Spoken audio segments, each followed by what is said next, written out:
Hello, everybody, and welcome back to another day, another episode of 30NSG. On today's show, we're going to be talking about Suicide Squad, Kill the Justice League, reveals upcoming DLC characters, and suggests live service support will end in early 2025.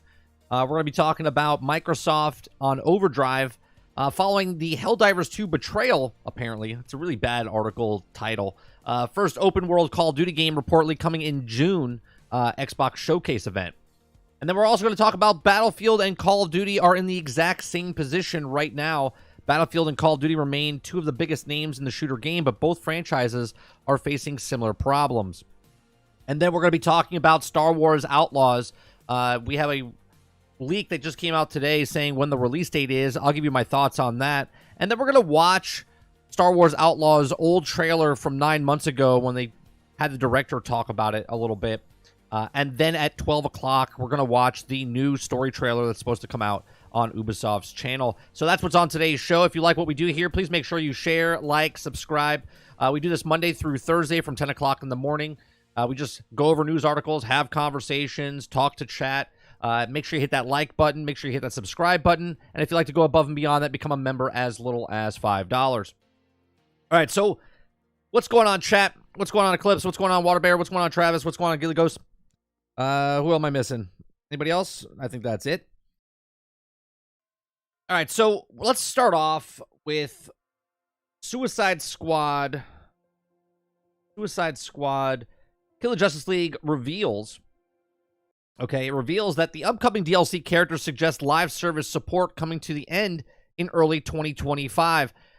If this is true, I just want to say right off the bat, I'm okay with it ending after season 4. If it goes to season 5, beautiful, because the trolls and stuff that come into my streams and also come into my videos after the fact and say this game's dead and it's not going to last past 4 seasons, if it makes it to 5th season, I've just got to say, I can't wait to push that in front of those people's faces. Just saying.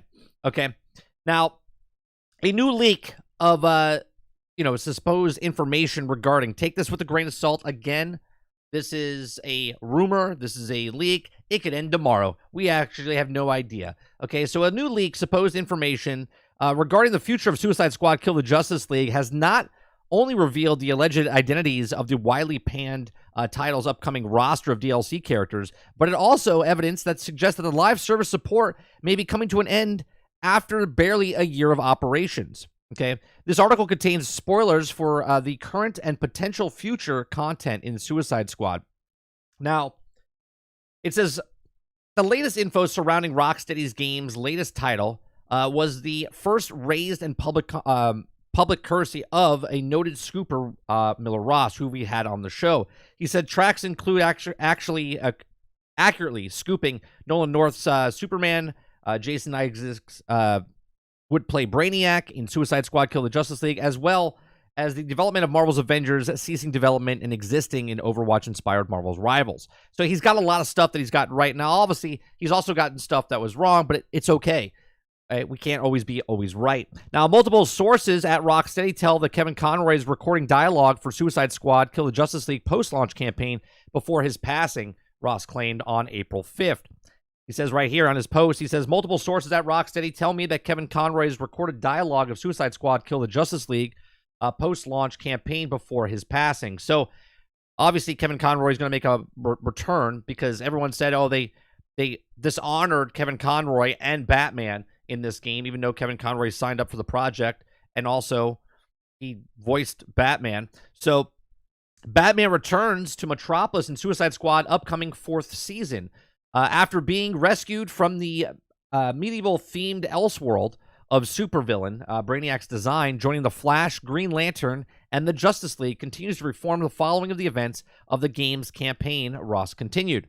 He says, Batman's return to Metropolis in Suicide Squad upcoming 4th season after being rescued from the medieval-themed Elseworld of supervillain Brainiac design, joining the Flash and Green Lantern as the Justice League continues to reform following the events of the game's campaign. Now, turning into the game's live service roadmap, Ross then explains, quote, Season 4 of Suicide Squad, Kill the Justice League, is currently slated to commence in January of 2025. Now, this season also brings Deathstroke into the fray as a new playable character, who also has two minds about rescuing the man who humiliated him in 2015's Arkham Knight. Okay, so obviously you're using Deathstroke. You're using Deathstroke to go save Batman. Okay, it says, quote, the storyline concludes in the game's 5th season when the reassembled Justice League joins the forces of Argus to end Brainiac's multiverse reign of terror. He added, the sources tell me that this is likely to serve as the game's finale, and with the recent Season 1 doing little to regain sales. Okay, next, he pressed by fellow Twitter user, Big Blue Booster, as of whether or not he could provide further information as the identities of the game's other 4 DLC characters, and Ross was happy to do so. He says, because the other playable characters I've heard were on the table for Season 6 and beyond are Killer Croc, Katana, Poison Ivy, Black Manta, Scream Queen, and Gorilla Grodd. Okay, so moving to the correct GameSpot's article, Suicide Squad Kill the Justice League hackers are already playing as the next season characters. Ross then affirmed that no, they're not. This is Season 2's character, Mrs. Freeze. Deathstroke is Season 4, and nobody is playing as him. They can just make his name and little icon appear. This model isn't even in the public client yet. Okay. He continues by saying that Sigma Male 388483 wanted Ross to elaborate on the Justice League essentially being reformed. He says, wait, so what I'm reading, is this that they are fine? Ross revealed in Season 2 spoilers with the sensitive content image reading, well, they'll be experimental on Brainiac. He says Flash has like a whole PETA Mel arc, also rescuing him, but also can slip back into the brainwashing, which is one reason why Victoria puts him in cryostate pod, and then we can fix his brain. So there's a lot of stuff that's supposed to be going on. At the end of Suicide Squad Kill the Justice League, Lex Luthor reveals that the multiple Brainiacs from the other dimensions are working together to take over the multiverse.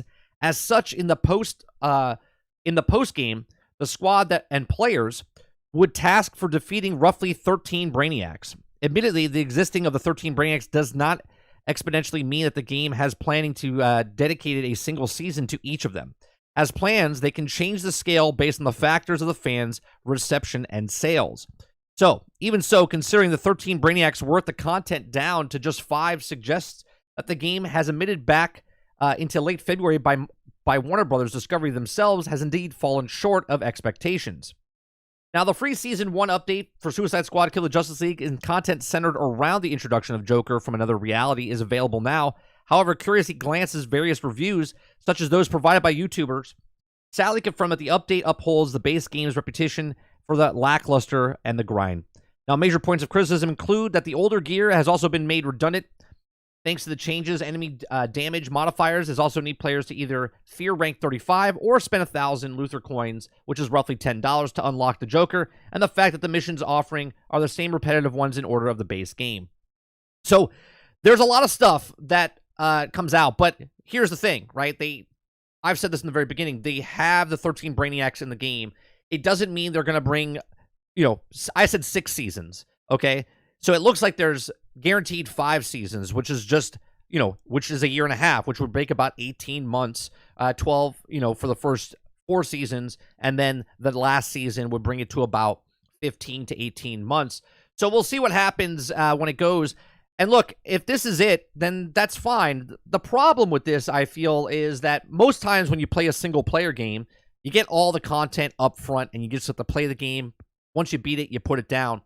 This is a live service game, but because if and when it ends, just 12 to 15 months from now, it's like the longest single-player campaign ever because you're meal piecing it together, and then you're just stopping the support for it, which I think is kind of dumb because technically they've taken a single player game, charged you full price for it, and then you had to wait 18 months to complete that single player campaign instead of just paying the money up front, beating the game on your own pace, and then that's it. You put it down once you beat it. A lot of people want this game to fail. They want this game to, because they feel like it's some banner that they're going to go back. Rocksteady's going to go back and start making the next Batman game for them. And that's just not the case, okay? But what do you think? What do you think about this content that's coming out? What do you think about the game as it goes on? And what do you think about bringing the Justice League back? Do you think they stop support 15 months after? Do you think they stop support 18 months after? Let me know in the comment section down below. Please make sure you share, like, and subscribe. And thanks for watching. Make sure you check out some of our other videos.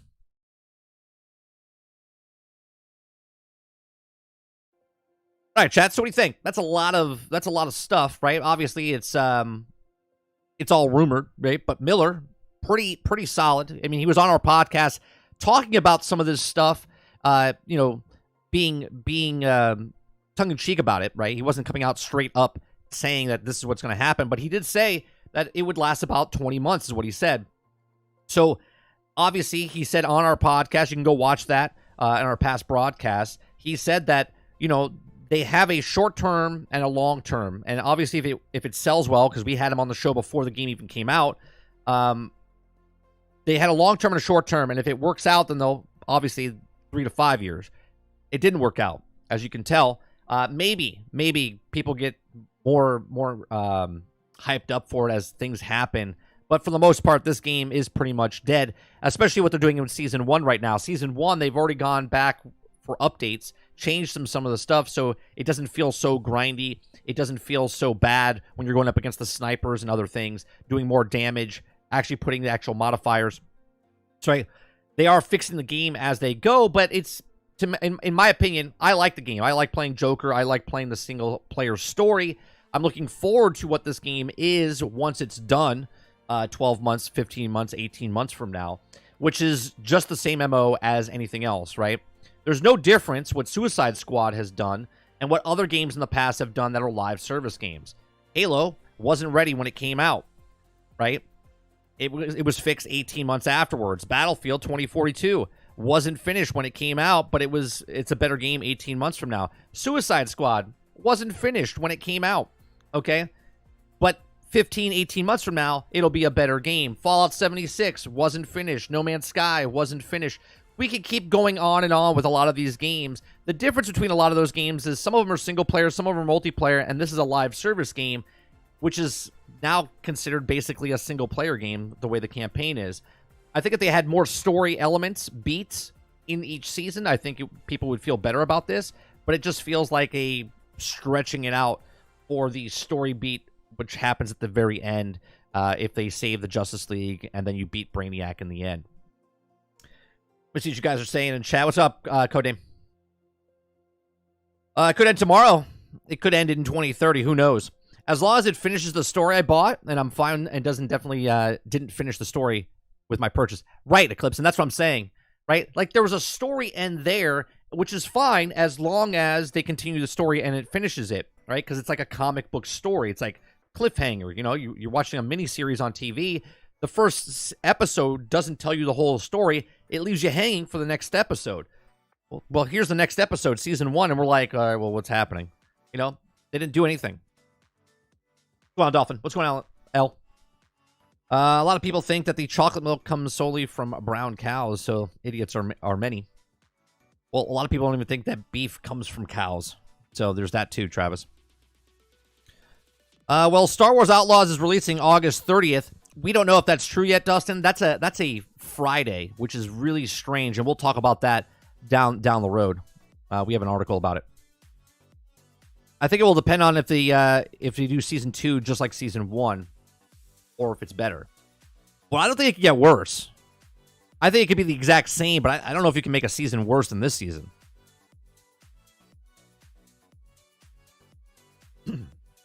If what they already gave us is all that we're going to do, then just give us all the characters and cut it short. That's what I said, Roic, last week. I said, just drop all the characters now. If this is going to be the MO of what each season is, then just throw them all into the game now and just be done with it. Just make it a single-player game. Just throw everything in, all the story content, all the stuff, and just let us play. Pal World won't be good in 18 months. It'll be gone. No, Pal World will be around because, one, it's a single-player game with co-op experience.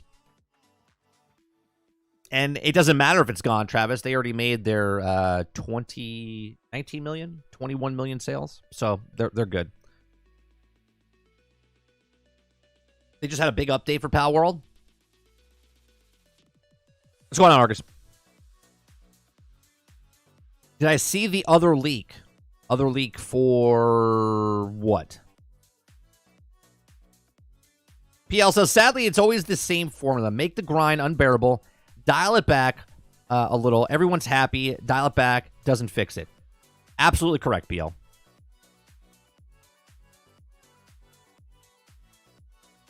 Kevin Conroy apparently recorded a bunch more Batman Suicide Squad. Yeah, Dolphin, we literally just said that. We literally just said it.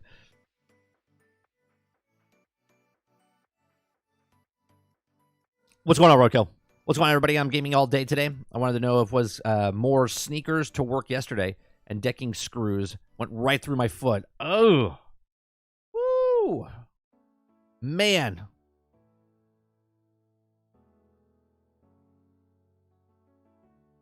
My foot hurts all of a sudden. I have sympathy pains for you. Spent almost all day yesterday playing Helldivers 2. It's such a great game, but I get lost in it. So easy. Looked up and it was like, shit, it's been 6 hours already.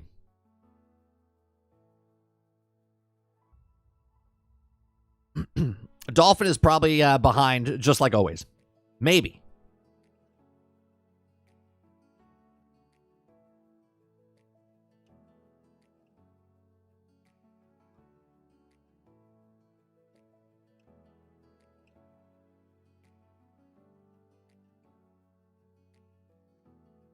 What's wrong with you people with power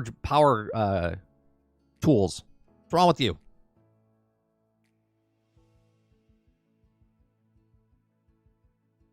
Seriously, now the top and bottom of my foot. Oh, I watched a video yesterday. Speaking of sympathy pains, I watched a Twitter video yesterday, and a guy threw the ball, or a pitcher in baseball, and a guy tipped it, and it went and hit the catcher right in the nuts, right? And I shit you not, right? I'm watching it, and my wife's next to me, and I'm like, oh. She's like, what's wrong? I was like, my balls. I was like, they're up here. And she's like, why? I was like, I don't know why. The sympathy. I was like, I just watched the guy get hit in the nuts, and I felt it. I was like, what the hell? Like I could, just talking about it right now, my balls are going up into my stomach.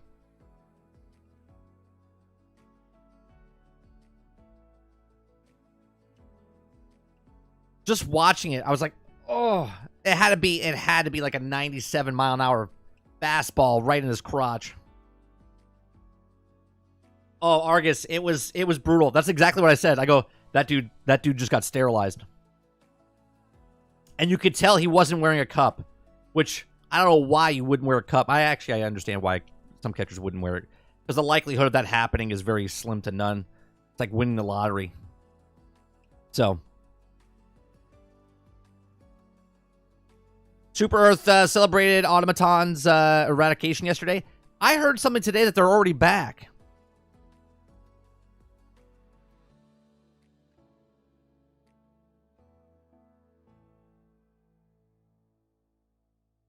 Yeah, clips. Yeah. And they're already back. Yeah, that's right. That's what I heard. This morning on Twitter, I saw a post from Helldivers. I could have sworn that... Is that fake?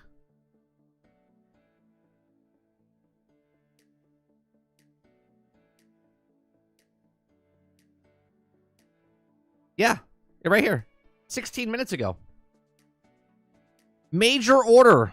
All units. Massive automaton invasion fleet comprising tens of thousands of warships arrive. Yeah, that was a short-lived... We eradicated them. Talk about cheering and celebrating. Less than 24 hours later, they're back. Like, good job eradicating them. Do we know what eradicate means? What are we talking about? We're going to be playing that tomorrow night. We got Kinger joining us.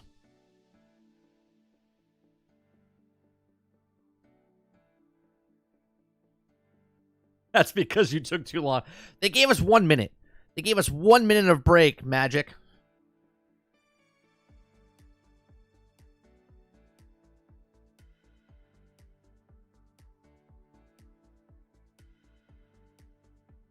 If you look more into it, and now they're closer to the planet, they want to be on us defeating them. Actually help them get closer to the planet. See? And then they're going to add a third faction, and we're going to be split. And we're going to be split.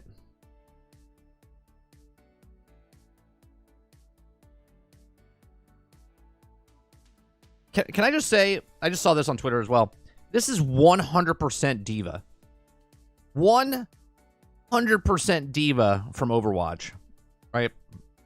Now that's Penny Parker from the new Marvel Rivals, but that's literally diva.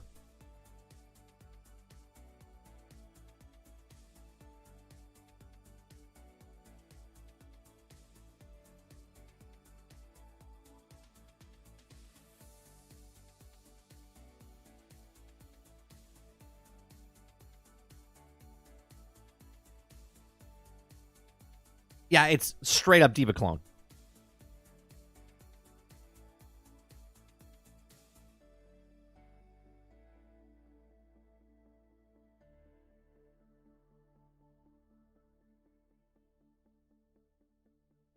Oh, look at this. Our next story, well, one of our stories, I'll keep that for a second. We'll keep that like that. We'll come back to that.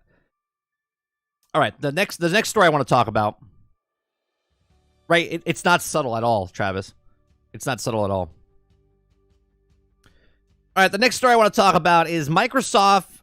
First of all, I read this article, or I didn't read the article. I read the title, and I was like, this is clickbait, first off. And congratulations, I'm reading your article. Okay.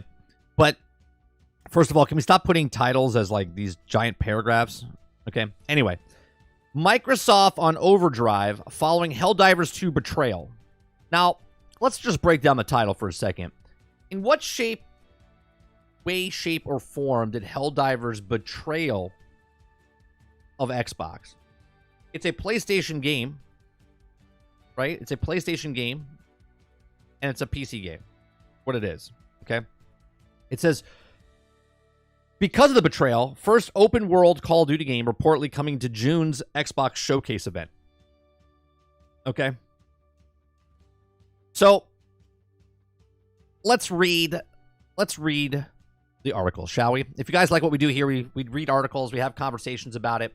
And we do this Monday through Thursday from 10 o'clock in the morning till about noon Eastern. So Helldivers 2 is growing in popularity with every passing day. PlayStation 5 and PC gamers are enjoying this game to its fullest. But the gamers who choose Xbox as their primary platform have yet to get their hands on Helldivers 2. And it does not even look like they'll ever see it. As Sony is the publisher and multiple multiplayer game, everyone knows that Sony would bring their games to PC, but never to Xbox. Which is just funny to me because yet here we are with MLB The Show is on Xbox. So don't ever say that they're never to Xbox. Okay. This has no doubt made a bunch of Xbox fans unhappy. It also has confused the Xbox Phil Spencer to an extent. And everyone wants to see this game on Xbox, but it might never happen. Okay. Hence, Microsoft is bringing the next best thing to their platform. Right. That's a hell of a start to why they're bringing Call of Duty open world to the thing. You could have just left Helldivers out. Right? Regardless if Helldivers was out or not, I'm pretty sure that Call of Duty is coming to Xbox and it's coming to PlayStation regardless, right? So when Microsoft bought Activision Blizzard for such a high price, there was a big reason behind the deal, among all other things. The reason was like a ray of hope for them. It was none of them other than Call of Duty. This is also false, okay? This is not one of the reasons they picked up Activision. The reason they picked up Activision was so they could pick up the mobile and the gaming and the online aspect. Also, a lot of their games were over into the East. Okay. So it was pretty obvious that they bought Activision so they could own one of the most successful gaming franchise ever. Now, that was just a benefit of that. It wasn't because of that. Okay. Now that they have it, and now that Sony refused to release Helldivers 2 for Xbox, a new Call of Duty would fill that space. Can you imagine the idiocracy of this person writing this article right now? Okay. It was pretty obvious that they bought Activision so they could own the most successful game franchise ever. And now that they have it, and now that Sony refuses to release Helldivers 2, Helldivers wasn't supposed to be this this great game. It came out, it sold like 1.5 million copies originally. Okay, right now it's popular, which Xbox didn't look at this and go, well, guys, we got to buy Activision because Sony's coming out with Helldivers 2, and that's going to be an earth-shattering game. Like, what are we fucking talking about here? Okay, this new title is reportedly called Call of Duty Black Ops Gulf War, which is also being developed by Raven Studios. Yes, this is the latest installment of the dark and gritty Black Ops series of the games that are usually developed by Treyarch. For those unaware, that Call of Duty games are primarily developed by 2 developers. One is Infinity War, and while the other is Treyarch. Now, while Infinity War usually works on Modern Warfare franchise, Treyarch develops the Black Ops series once a studio called Sledgehammer got to try their hands on the franchise. And this also too hit the ball out of the park with Advanced Warfare, and now Raven's turn is to prove its worth. Now that Gulf War is in the works, there also has been a bunch of rumors coming up with this title, and the first one of somewhat obvious that the game would also feature in this year's Xbox Showcase, but Insider Gaming suggests that it will also be revealed sometime before the showcase as well. It shouldn't say Showcase 2, it should be as well, but whatever. The biggest news is that Raven Software is taking the franchise in a whole new direction. They're giving the franchise its first open-world title, Gulf War, while Raven would also handle the single-player aspect of the game, and multiplayer and zombies would still be worked on by Treyarch. Okay? For those unaware, that Raven Studios is a veteran studio that also has been developing incredible games for a very long time, and they worked on the class like Quake 4, Wolfenstein 2009, an incredibly well-made Singularity, and they also made more proven prowess of making awesome first-person shooter games. Now, it says the Call of Duty Black Ops Gulf War would also be a multi-platform game. That is also per the terms of the deal. There's much more. No one in Microsoft would be making some announcements regarding the back catalog of Activision Blizzard. They would also be showcasing a lot of the upcoming games like Stalker 2 being one of them. And there's also some rumors of Avowed, State of Decay 3 being presented during the showcase as well. So this is a weird freaking article, right? So let us break it down here a little bit more. Okay. First of all, congratulations, right? Helldivers 2 is a fantastic game. Again, nobody knew it was going to be a fantastic game, just like nobody knew that Power World was going to be a fantastic game. Just like people didn't know Among Us 2, 3 years after the game came out, was going to be a popular game and take the internet by storm when it came out. Just like Fortnite, they didn't know it was going to be a thing because when Fortnite first came out, it wasn't a battle royale, but then it completely took over the internet, okay? So to say that Helldivers 2 is being held back from Microsoft and Xbox feels betrayal, this is just bullshit from the actual person that wrote the article, okay? Now let's go with the Call of Duty thing, right? Which leads into our next statement here. I've said this in the past. Call of Duty has lost its identity, okay? It's lost its identity. And to take what Helldivers is doing, okay? Now, Helldivers is not really an open world game. It's small quadrants of a map, which is open world, which is small little areas, right? If this was Starfield, people would complain about it that the maps were too small, but Helldivers, they don't complain because the maps don't matter. That's my point. The map size doesn't matter as long as you're having fun in it. But now Call of Duty is coming out with an open world game, which I think is stupid because I think Call of Duty should do something else, do an off swing of something. Call of Duty and break it off, or I don't know.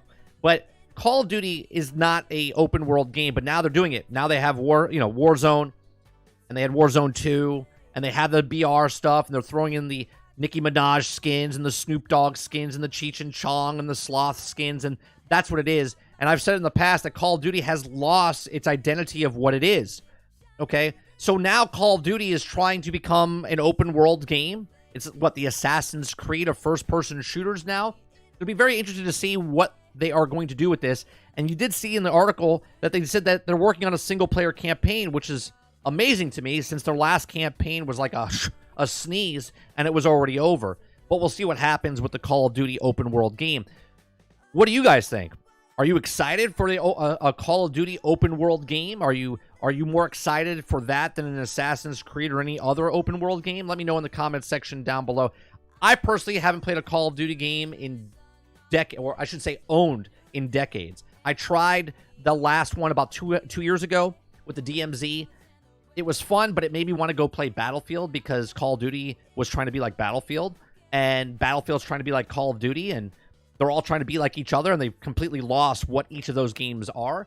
But let me know in the comment section down below, are you excited that because Helldivers 2, according to the article, is not coming to Xbox ever, right? That Microsoft was changing directions and making an open world Call of Duty game to compete with Helldivers, which is not even on the same scale, right? Call of Duty is a multi-million-dollar or billion-dollar company, okay, with selling 30, 35, 40 million copies every single time Call of Duty comes out.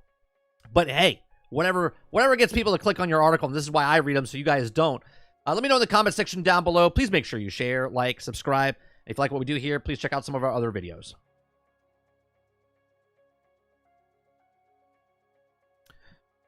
All right, so let's see. What are you guys saying here?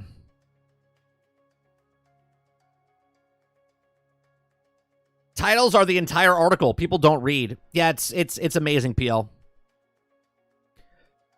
That's easy, bro. When the game succeeds without the agenda from sweet baby bullshit, they blackball it and say it's racist, exists, blah, blah, blah. They're mad because the game did well without them. But I don't think Xbox is mad about it. I think Phil Spencer, with his words that he said, it doesn't help anybody because he wants to put his games everywhere, right? And because Helldivers is not owned, the studio is not owned, but they help publish the game, that should be on all platforms. Now, obviously, Sony wants to make money, hence why they keep it on their platform, but they want to make more money. That's why they put it on PC. More people are playing on PC than PlayStation.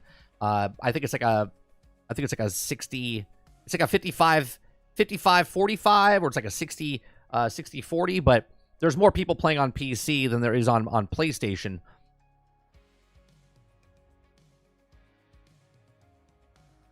Yeah, the Microsoft will get all the pony money. Not interested. Yeah, I mean, Call of Duty is going to be on all platforms. It's like, we're so upset that Helldivers 2 is not on Microsoft. We're going to take Call of Duty and we'll show you. We're going to put it on your platform as well. It's like, what? I'm so confused. A whole new direction, straight into the ground. Amazing.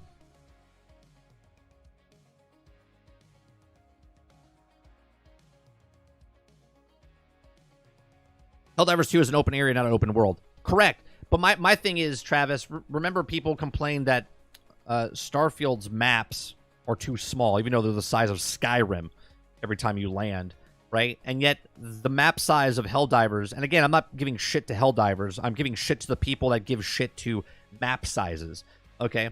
Like, Helldivers 2 map they're tiny maps. You can run across it with real fast, and there's out of bounds. If you run out of bounds, you're for treason.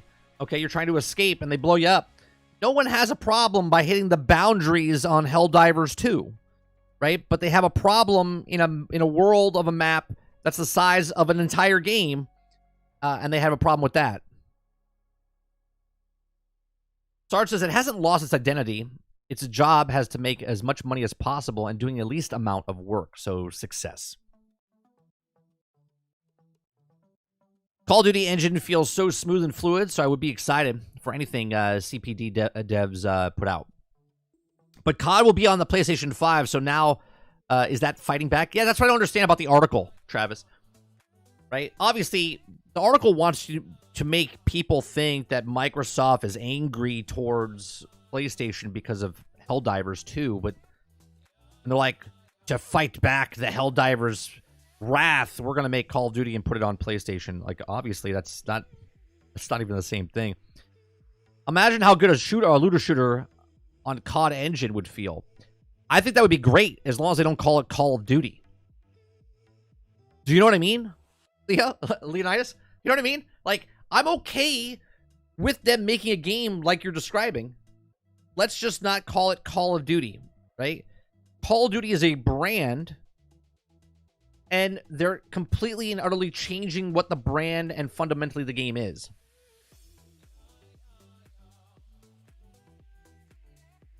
Eclipse says, Helldivers 2 is still a top seller on PC. It's way more people on PC. Yeah, I know, Eclipse. But PlayStation people don't want to admit that, right?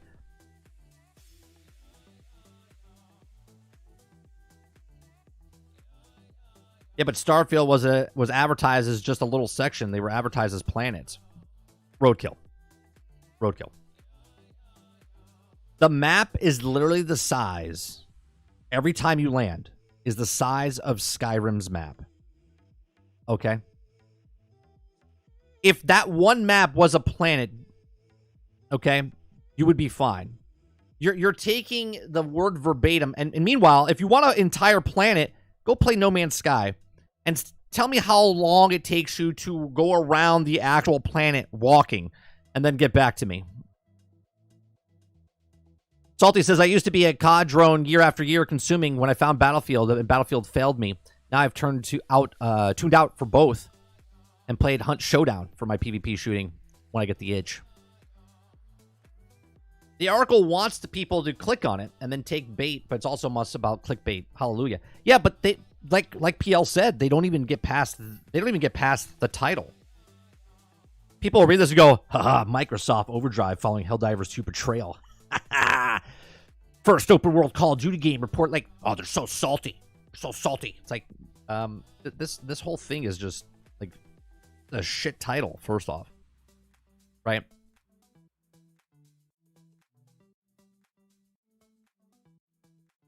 I'm still surprised Vince Zampella hasn't made a modern first-person shooter yet.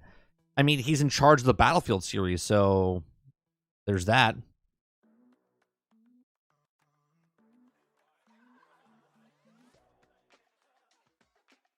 IGN posted an article about Fallout coming out a day early and complained because people have taken off work to watch the show.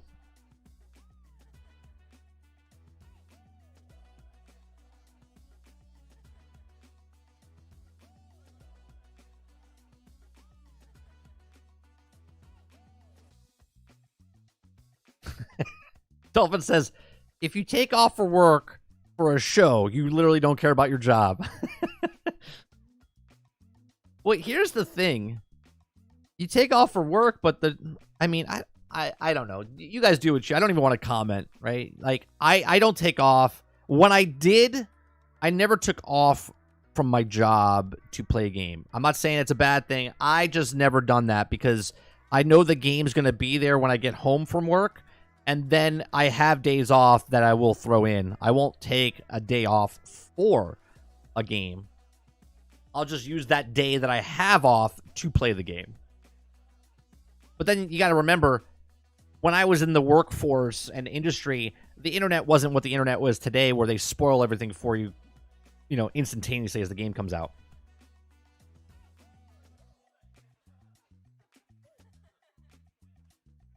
I hate work no matter how much I like my job. Well, work and a job are two different things.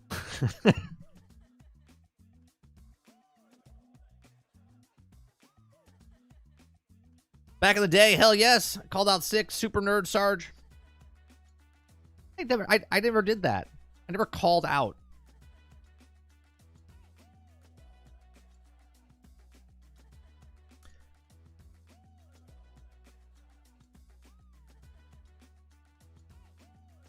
Like, even when Grand Theft Auto came out, I was like, dude, I can't wait to play Grand Theft Auto this weekend when it comes out.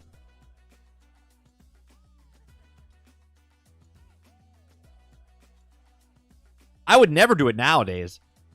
If I did it in the past, I would definitely not do it now, because that game's not coming out. It's going to be broke, buggy, unfinished. Servers are going to go down. It's never going to work on day one. That's right, Sarge. I am not a gamer. That's right. Because I didn't take off from work to play a game that I would have sat there and just pressed A. Guys, I took off from work. Servers are down. I'm just pressing A. I'm going to get in. This is a good day off. It's a day off. You keep pressing A. Oh, I can't get in. Let me check Twitter. Nope. Twitter, nobody's on. Are you guys in? I'm not in. Are you in? I'm not in. Are you in? I'm not in. I'm just going to keep pressing A. Yeah, I took off for this. Yep. Are you in? Oh, I'm in. Oh, it's down again. I'm down again. I'm gonna push A again. I'm in. You in? I'm not in. Dude, this is so broke. I'm so fucking... I took off for this? Oh, my God.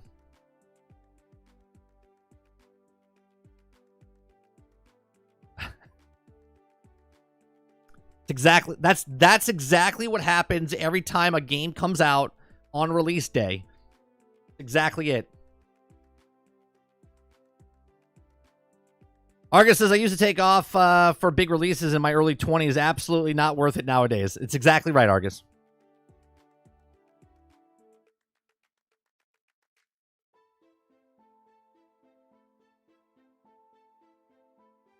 I take a week off now for games I'm interested in, but I do my research.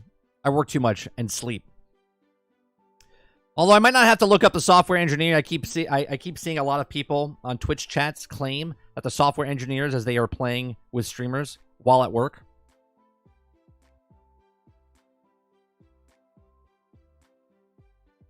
Yeah, Sarge, it's always broke now. It's always broke. Just the first 4 games to release this year. Palworld, servers broke. Helldivers, servers were broke. Suicide Squad, servers were broke. What was the 4th one? Oh, Enshrouded. Was it Enshrouded? No, Last Epoch. Servers were broke. First 4 games of the season, or of the year, every single game that came out had server issues and people couldn't play.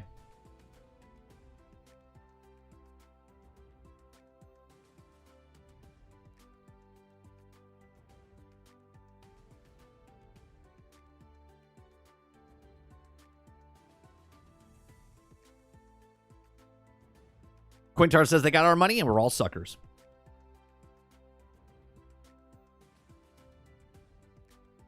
I just find it funny that we do it over and over and over. My son does this every single day. We get into the car and the car won't unlock until I touch the door handle, right? You know, the key's in your pocket and when the person touches it. So my son will run out in front of the car, to the car before I do, and he yanks the door handle, right? He yanks the door handle. And I'm like, why are you pulling the door handle? You know the door won't open until I don't know, I just do it. That's the exact mindset for everybody in the game industry.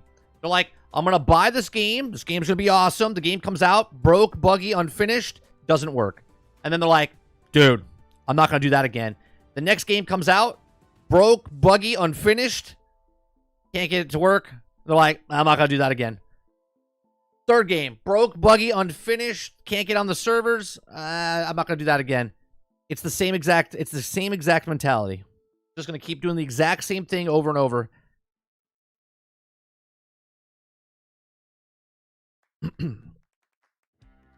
Sarge says, I got to be honest, bro. I'm not really excited for GTA 6. I know it'll be popular, but it's too much flack in the air to dive in head first. I hear you, Sarge. I hear you. You know, I get it.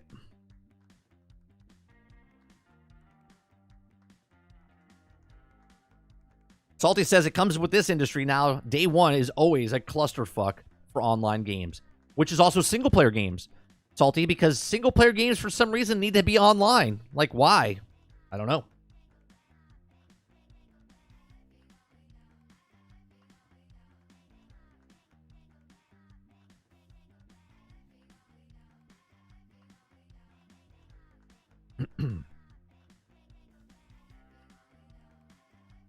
Stats. I think it's something more. I think it's something more that they haven't implemented yet. Yeah. Obviously, it's stats and stuff like that, but I think there's more to it. Especially with patents and stuff that the companies come out with, where they can insert like ads and whatnot in single player games, and those ads can change. I think that's why they do it.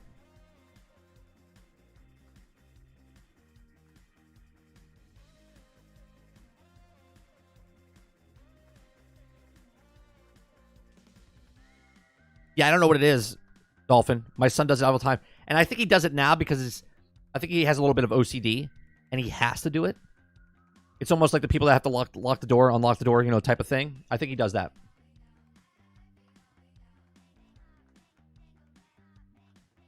So what I'm hearing is the solution just to get rid of the internet and problem solved. If that was the case, sure.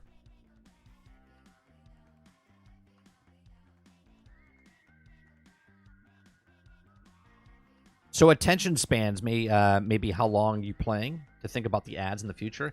I don't know. I just feel like sort of like movies in the past. And again, I have no proof about this, Salty, but I think that they're doing it in a way where they can just turn a switch on and it can do this, right?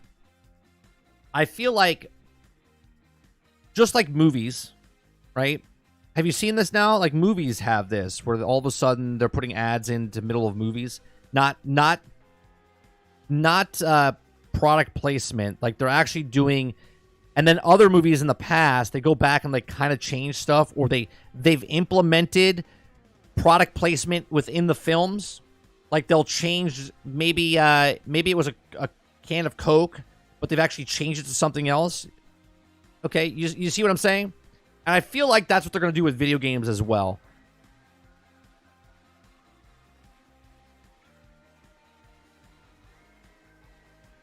Well, how can there be server issues if there's no internet? Well, are you saying get rid of the internet completely or get rid of the internet on video games? It wouldn't be getting rid of internet, it'd be getting rid of online.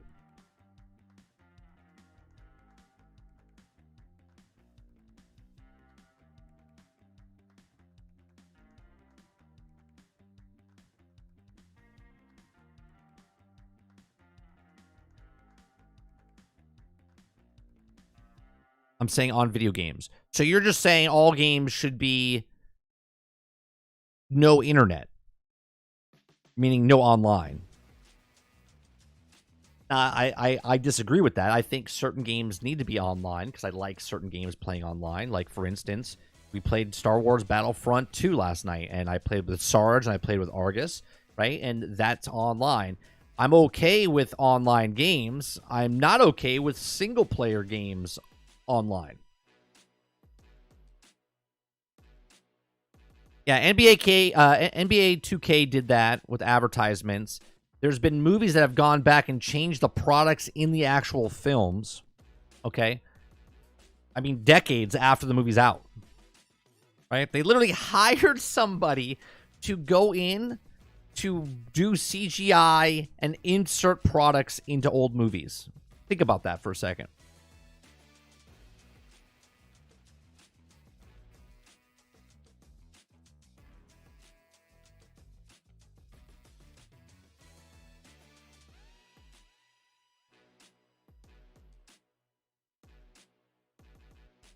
I swear people my age can't work a full week nowadays. Can't work a full week? What would people do if they didn't work? Do they think like magically a stork is going to come down and deliver their free food? like how do people think that you make money? Like, I don't want to work. I just want to receive stuff. Okay.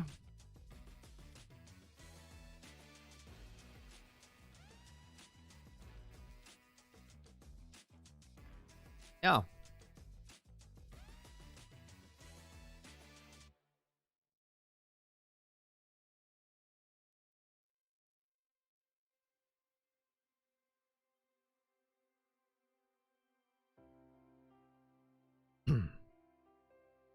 How'd you eat today? Well, I was just begging on the side of the road. Oh, you mean like the homeless guy? Got it. I don't want to work. I just want to, instead of going and getting money and pay for my stuff, I want to beg for it, but that's not working. Uh-huh. Please continue. Do you know what I mean? Like, what would you do if you weren't working? Even homeless people are working. They're literally doing the bare minimum to just get by. The guy that's standing on the corner going up and down with the change and a sign, that's his job. That's a job. He's doing his job. His job is, if I don't beg for money, I don't get to eat. People want to do less than that. They're like, I don't want to work. I'm just going to sit home. Things are just going to happen automatically.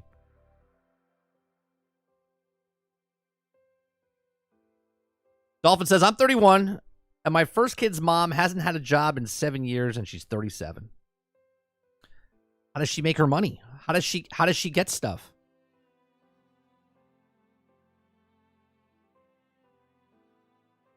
When I was 27, I was working 3 jobs.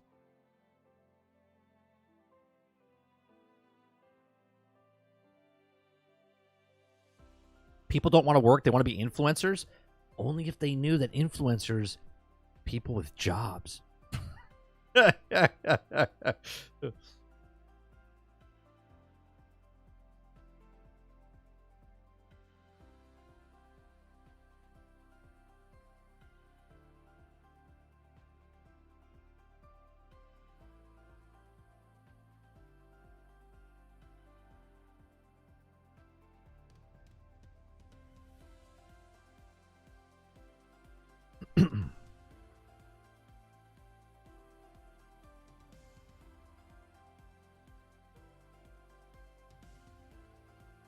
You gotta tell us her secret.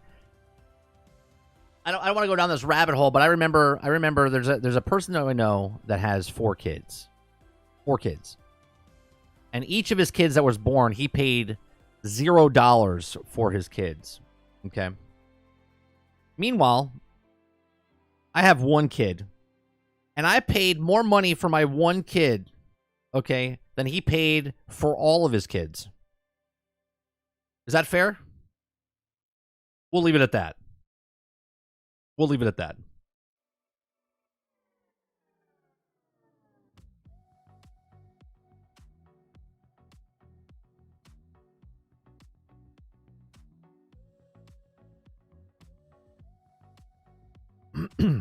Speaking of people that don't want to work, let's talk about Battlefield and Call of Duty. You know, the people that make Battlefield and Call of Duty, they also don't want to work. They just want to make the minimum viable product. Okay?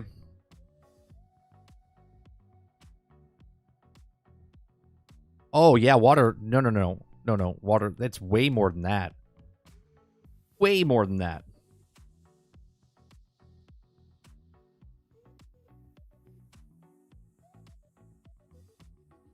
Don't worry, I have a sugar mama now. See?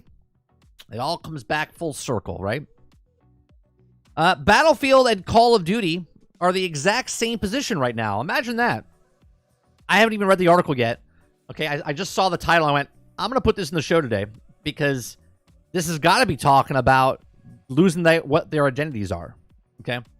Because Battlefield is Call of Duty and Call of Duty is Battlefield. This brings me to a quote of Ace Ventura. Finkel is Einhorn and Einhorn is Finkel. Okay? So Battlefield, Call of Duty remain 2 of the biggest names in the shooter genre, and both franchises are facing similar problems. Okay? So Battlefield and Call of Duty are 2 of the biggest competitors in the first-person shooter genre. Although both franchises have gone head-to-head over the years, first of all, let's clear this up, because we've proven this as they haven't gone head-to-head. If you want to say head-to-head, then every game in the industry has gone head-to-head. The only reason these gone head-to-head is because they're both first-person shooter games. But they're not similar in any way, shape, or form. And they haven't competed in 15 years. Because the shittiest Call of Duty game, it was still better than the best Battlefield game. Okay? Battlefield has never competed with Call of Duty. Never competed with Call of Duty. Okay? And I'm a Battlefield fan, and I know this. Okay? Battlefield has now faced the exact same dilemma as Call of Duty. Despite both franchises being the top contenders in their genre, the past few years have been bumpy for Battlefield and Call of Duty. In recent games released under both names were met with less than stellar feedback, leaving the next entries in both series in a similar boat. The most recent title to release in Battlefield series was Battlefield 2042, which was broke, buggy, unfinished, and finally got finished 20 months after it launched. Released back in 2021, and the game launched to mixed reviews. There's also been several updates that have improved the overall experience of Battlefield 2042, but still remains one of the weaker series entries.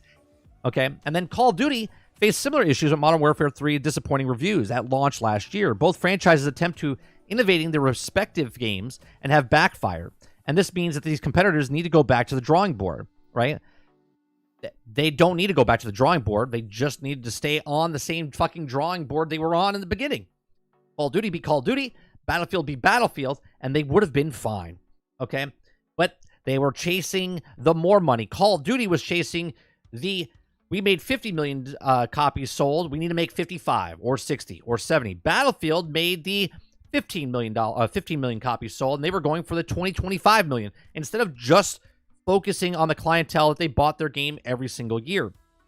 Despite the two franchises being major competitors, both share the same common complaint from many players. Developers at the head of these games are moving further and further away from the formulas that made them so popular in the first place. Imagine that. Imagine that, reading a title of an article and all of a sudden knowing exactly where they're going with this. Call of Duty and Battlefield have been trying to beat each other instead of being what they were themselves, okay? This is why I don't try to be like anybody else. I'm myself. If I try to be like Dr. Disrespect, it wouldn't work because that's not who I am. Battlefield trying to be like Call of Duty and Call of Duty trying to be like Battlefield is just idiotic. Just be what you were because your game is successful because of what you were, not because of what you're trying to be, okay? But Call of Duty, you know, if you want to play Nicki Minaj and a sloth and a dinosaur and Cheech and Chong and Godzilla and all this other stuff, by all means, have fun, okay? But yet, they're not successful as they were in the past. I wonder why, okay? Due to the constantly changing world of video games, the natural for developers for trying and innovate projects in order to make them even better than before. However, this hasn't been the case with Modern Warfare 3 or Battlefield 2042. Attempts to take these franchises in new directions have caused a decent amount of backlash, and this should inspire both DICE and Infinity Ward to return to the basics. Okay. What made Battlefield and Call of Duty so great in the first place was what needs to remain at the heart of the franchise. These franchises rose to the top of first-person shooter because they both had mechanics and features that set them apart from the rest and each other. Okay? Innovated can be great for franchises, but in the case, it's clearly that they're sticking to what players are intrigued at the integrity at the beginning and the most important things to focus on. Mechanics in Battlefield and Call of Duty have inspired other games through the years, proving just how much influence the franchises have. However, neither of the series can stay on top without embracing the past. Okay? It says Battlefield and Call of Duty legacies must be restored. Battlefield and Call of Duty have built two impressive legacies in the world of gaming. It's incredibly difficult to cultivate and longevity of the two franchises have, and it would be a true shame to see these legacies fizzle out.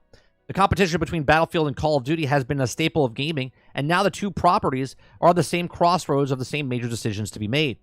It would be great to see Call of Duty and Battlefield compete for many more years to come, but both of them need to step back and reevaluate the recent focus on innovation. Sometimes sticking to the classics is the best move, and for the two biggest franchises in gaming, they want to stay on the top, and returning to the original formula is key. Yeah, the problem with this is they're chasing the grass is greener on the other side, right? Where because Battle Royales were like big in 2017, 2018, Battlefield was like, well, let's add a Battle Royale. Call of Duty was like, let's add a Battle Royale. And then it didn't really work out for them because the people that were playing Call of Duty and people that were playing Battlefield, if we wanted to play a Battle Royale, we would go play a fucking Battle Royale. But now you put the Battle Royale in the game and you're like, oh, we're going to bring this in. But then it fizzles out because now you've taken your player base that are playing Conquest or they're playing Rush in Battlefield, okay? And now you're separating the player base even more, right? Because if you have Rush and you have Conquest, well, let's say there's 1 million people playing. Let's say it's split 50-50. So now you have 500,000 people playing Rush mode. You have 500,000 people playing Conquest mode. But now you put a Battle Royale mode in there. Now it splits the player base even more, okay? And then it starts to affect the actual game because more people go play this one game mode. They're like, well, no one's playing this game mode, so they take that game mode out. Or they do less research for that game mode. And they're like, oh, let's put it all to Battle Royale. And then Battlefield doesn't even become Battlefield anymore. It becomes a solo group activity, right? Solo group. That's exactly what I meant to say, right? Solo group, meaning you're in a group, but you're off on your own, playing and shooting whatever you want. You're not really working as a team. That's what Call of Duty is. Call of Duty, you're on a team or you're on a squad, but every man for themselves. You're trying to get the kill streak as much as high as possible to help the team, but you're really trying to get the best kill streak on your team. That's what Call of Duty is, right? Call of Duty is not a big battlefield. Okay, that's not what Call of Duty is. It's smaller maps, infantry, not really vehicles. Now they've added vehicles because now that's what they wanted. Now they've added a war zone. They've added the Battle Royale type of stuff, and that's what that is. So they keep spreading out their player base and losing the identity of what Call of Duty is. This is what happens with most of these games. They're trying to go to the grass is green on the other side. You see them making money? I guarantee you, just like the article we read before with Call of Duty being open world now in their next particular with the Gulf War, if they try to go be Helldivers, right? Again, if a brand new game comes out and wants to be like Helldivers, like we talk about Bad Batch, if Star Wars wanted to make a game like Helldivers and put it behind Bad Batch, cool, it's a new IP. But when game companies like Call of Duty and Battlefield try to become Fortnite, or they try to become a PUBG, that's worse than trying to make a brand new franchise, right? Because now they're trying to double dip. They're trying to use the Call of Duty IP. They're trying to use the Battlefield IP to sell you on the stuff. But they see this over here, Helldivers is making good money, and they're like, well, we should do that. We should lose. So now what they're going to do is they're going to try to put a Battle Royale in. They're doing Conquest mode. They're doing Rush mode. They're doing a PvE mode. They're doing a Horde mode. And you start to lose and dilute what made your game successful in the first place. If you want to play Battlefield, go play Battlefield. If you want to play Call of Duty, go play Call of Duty. If I want to play a Battle Royale game, go play a Battle Royale game. But I don't want to play a Tarkov, a Battle Royale, a Call of Duty, and a Battlefield in the same game. Because if I did, if every game becomes that, then all of these games become just a big muddle mess of all of these different things, and nothing sticks out because they're all the exact same. But these are just my thoughts. Let me know yours in the comment section down below. What do you think about Battlefield and Call of Duty? Are you happy with them doing what I just described to you? Or would you be better off in being what they were in the beginning? Madden doesn't try to be a soccer game, and the soccer game doesn't try to be Madden, and baseball doesn't try to be like hockey. They know what they are. They just are the games that they are. You want to play hockey? Play hockey. You want to play football? You play football. Let me know in the comment section down below. Please make sure you share, like, and subscribe. If you like what we do here, please check out some of our other videos. Thanks for watching.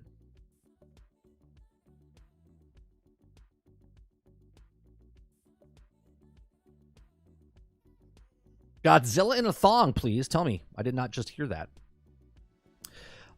Too much money being made on them to return to the basics. What would require work? Yeah, but they're making money off of just that one game mode. Do you know what I mean, Water? If you want to do that, that's fine. But make it a separate game.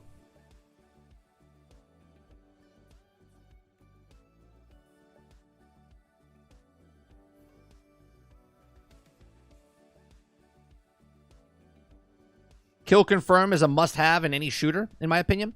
What's kill confirm? What's kill confirm? What is the game mode for kill confirm?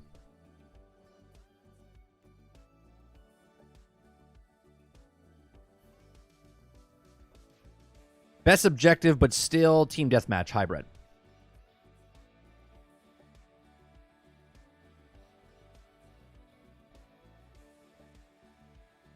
It should be the grass is greener where you water it.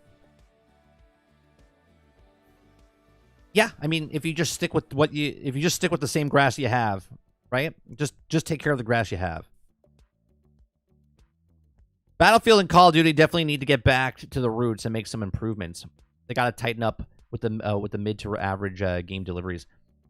I just feel like all games compete with each other. All games compete with each other, right? If someone's playing Minecraft, they're not playing Fortnite. If they're playing Fortnite, they're not playing Battlefield. If they're playing Battlefield, they're not playing Battlefront. If they're not playing you see what I'm saying? So it's like, what are you in the mood for? If all my sci-fi books were fantasy sci-fi, then there wouldn't be different genres, right? They would just all kind of meld together, right? Just make the game that you're good at. Picking up the tags after you kill someone. Ah, okay.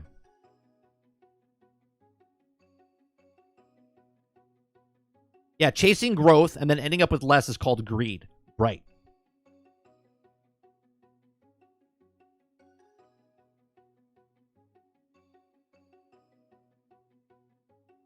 Kill confirm as a player drop tags, and they also die with the collect their tags to score. Kills don't score up.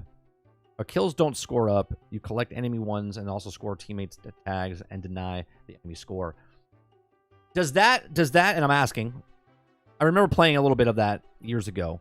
Does that cultivate playing solo?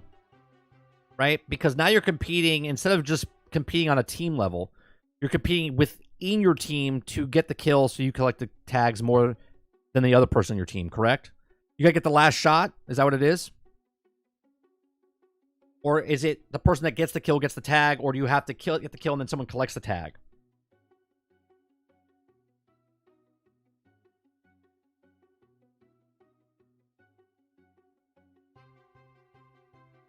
Because I feel like if you get the kill, then you get the tag.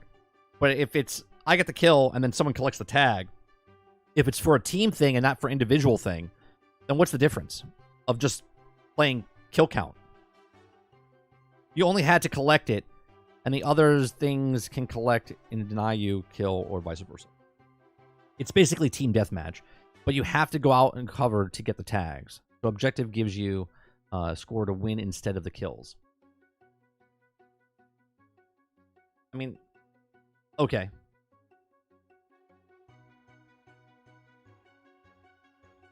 You only had to collect it. Other thing. So if you kill someone, Argus, can I collect that tag? If you kill the person, I run out in the open and get the tag. Do I get credit for that, or do you get credit for that?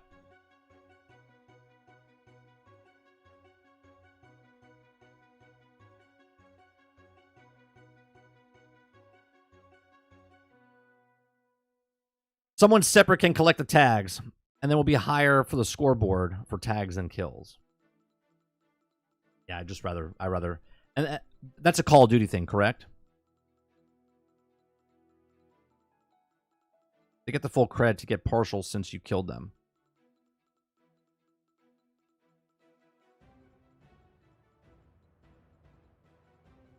It's pretty much team deathmatch, so it's solo friendly. It definitely sounds like a Call of Duty thing.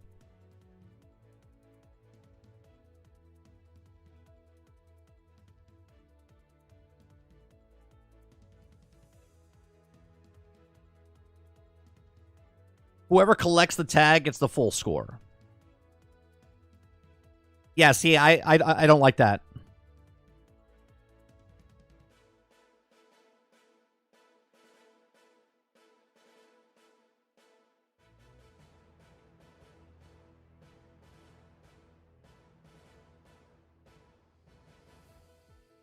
I don't like that at all. Like, I would rather play just a team deathmatch where if I get the kill, I get the score of the kill, and if you got the assist, you get the assist, right? That's why I don't like playing Call of Duty stuff like that.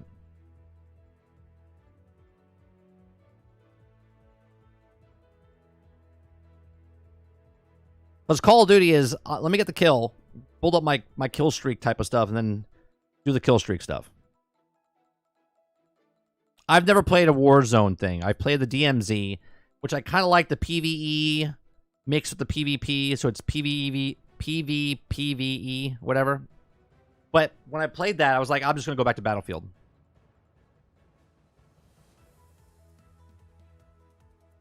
Stealing kills like a mofo. Say, yeah. I like kill confirmed personally because it still feels like team deathmatch mostly, but forces people to come out of cover and camping to get tags because the only way you can score. Oh, yeah, see, that's what I don't... That's everything I don't like about playing a first-person shooter. I like more strategic stuff, right? This is why I like Hell Let Loose. This is why I like... Right? This is why I like Hell Let Loose. This is why I like Battlefield more. It's more like... Battling in war, to me, is more of a team component than solo. For instance, Call of Duty is the basketball. All right? Call of Duty is more like basketball, and Battlefield is more like football. If you understand my analogy here, right? Call of Duty is one good player in your team, and they do their thing. Battlefield is more of a team effort, where Call of Duty is literally straight up solo.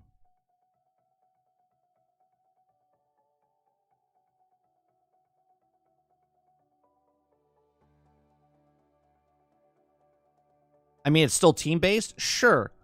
But one person doesn't have to do anything. I bet you if I played team, kill confirmed, I could sit there and not shoot anybody and just run around collecting tags.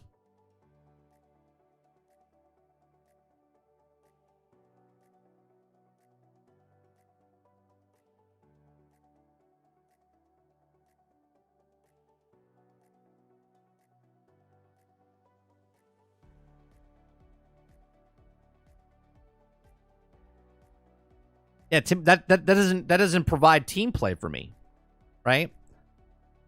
I'm literally looking to steal people's. They do the work, and I come in and just grab their shit.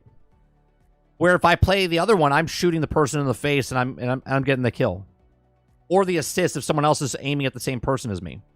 I don't have to collect anything. You can do that, but surprisingly, nobody does. Nobody does that. You're telling me, Travis, in Kill Confirmed, that all of a sudden the Call of Duty crowd just throws everything out the window and says, "Oh no, you killed him? Go ahead, bro. Please go pick up your tag." Is that what you're telling me?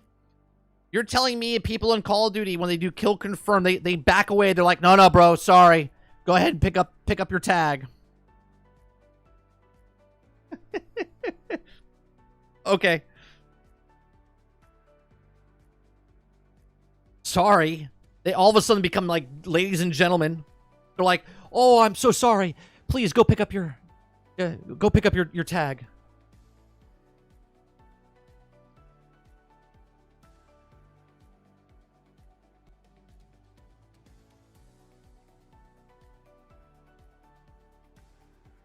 No one picks up tags up. They play team deathmatch. There are plenty of tag gremlins. You only get back get your tag experience on rare occasions. Yeah, that's what I'm saying. You can't tell me no one's stealing the tags. Please. Please.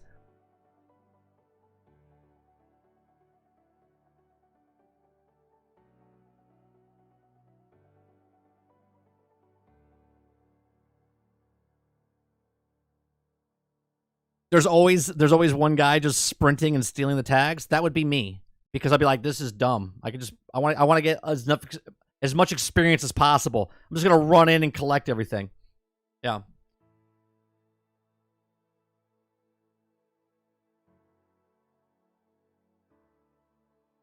The run and gun players are just scooping up all the bad boys.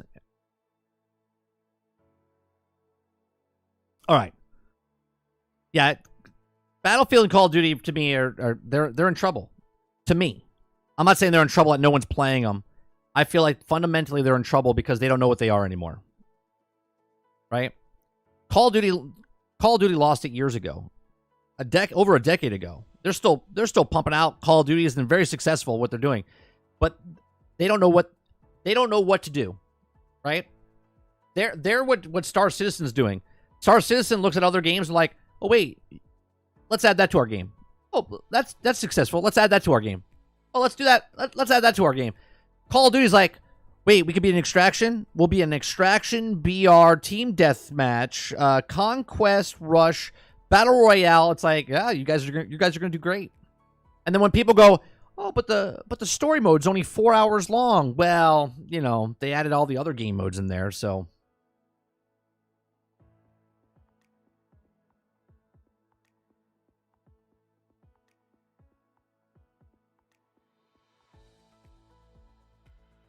I mean, I've never had that happen, but again, I don't try to look at to scam it. I just tend to play and have fun. Travis, maybe you don't notice it because you're playing at 30 frames per second, you can't see the guys that are moving at 60 frames per second stealing the tags.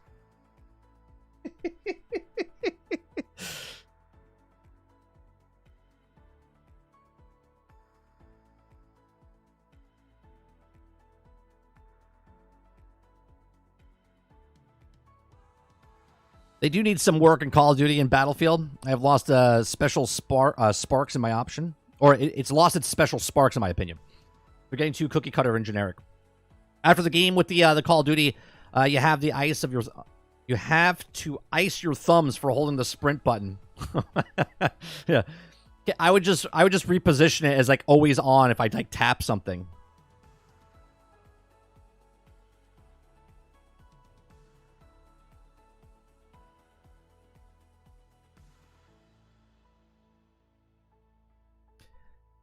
Now, we do have to give COD some points for always having 60 frames on the consoles. Since you said that, I tried playing a game at 60 frames per second yesterday, and I was like, nope, moves too damn fast. It wouldn't move faster, it just moves smoother. It just moves smoother. You don't see that. You just see it. Like, okay.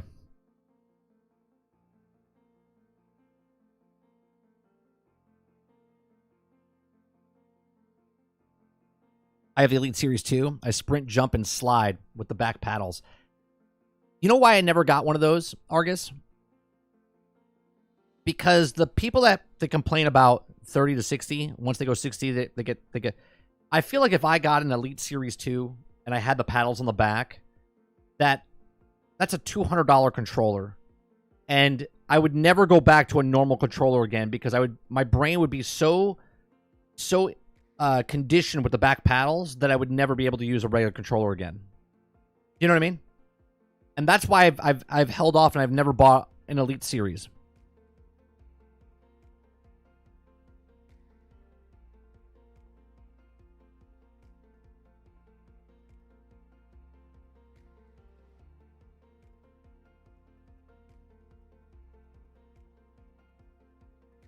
Avoid the Elite Series 2, junk parts, whatever the Elite with the paddles in the back. I don't care what controller it is. Right? I don't care if it's like a Steel Series, Elite Series, whatever it is. I'm just saying, Paul, in general, I don't know if I want to go that route because I feel like once I go with the paddles in the back of the controller, I'm never going to be the same, right?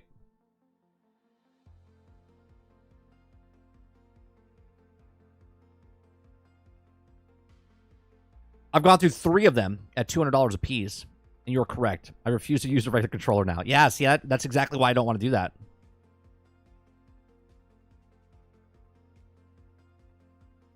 Yeah, but that's even worse, Dolphin. Even if I get it at $90, right? $90, if it's used, I still don't want to use the paddles in the back.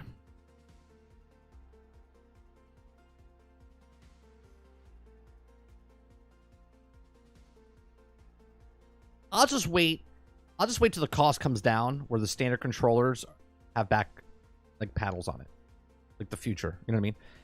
I'll just wait for the Neuralink chip to come into my brain, and instead of getting a controller, I'll just think. And that's it.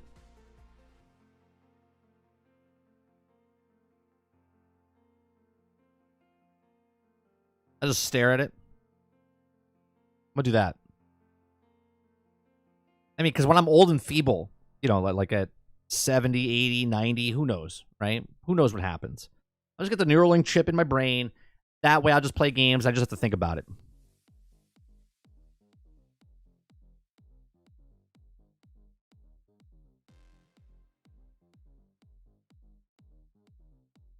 Get the GameSir G7. Let's look that up. Let's see what that is.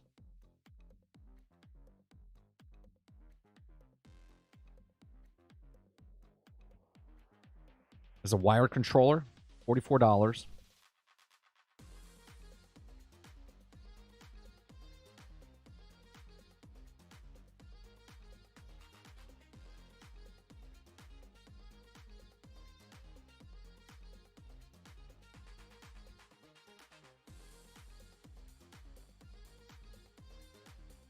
Two additional back buttons. You can map your own in-game valuable actions like on the fly, even with the middle of the game. Program use instant. No need for software. Two customizable, swappable face plates.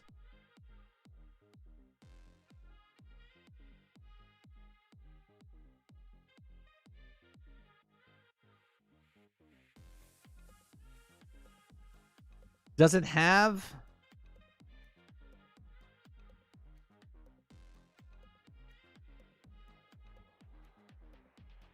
Does it have paddles? No, no paddles.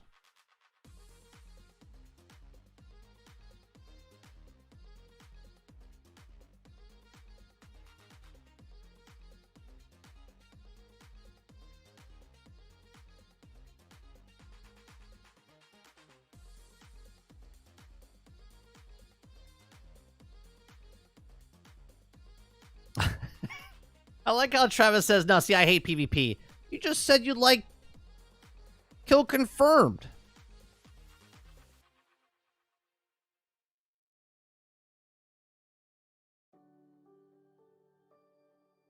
What? Did I misread it, Travis? Didn't you say you played Kill Confirm?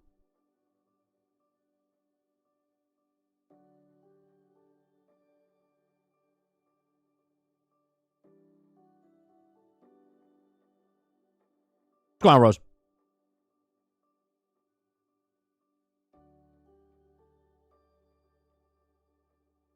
Did I misread that? I don't know.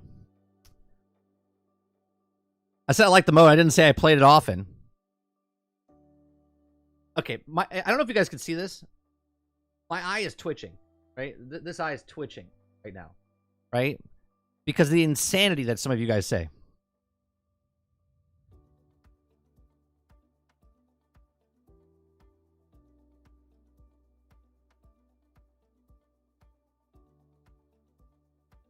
I like playing this PvP. I don't want the back buttons. It's for PvP. I don't like PvP. Huh?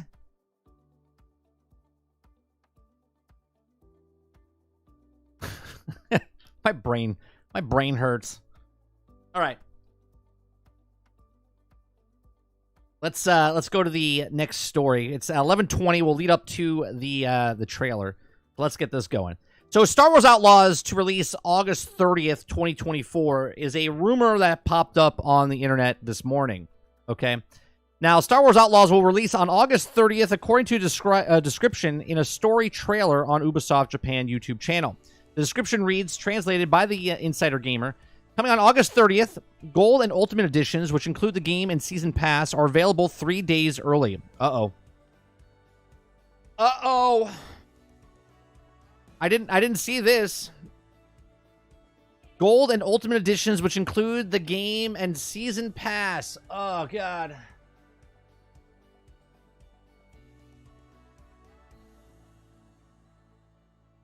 Season Pass, chat.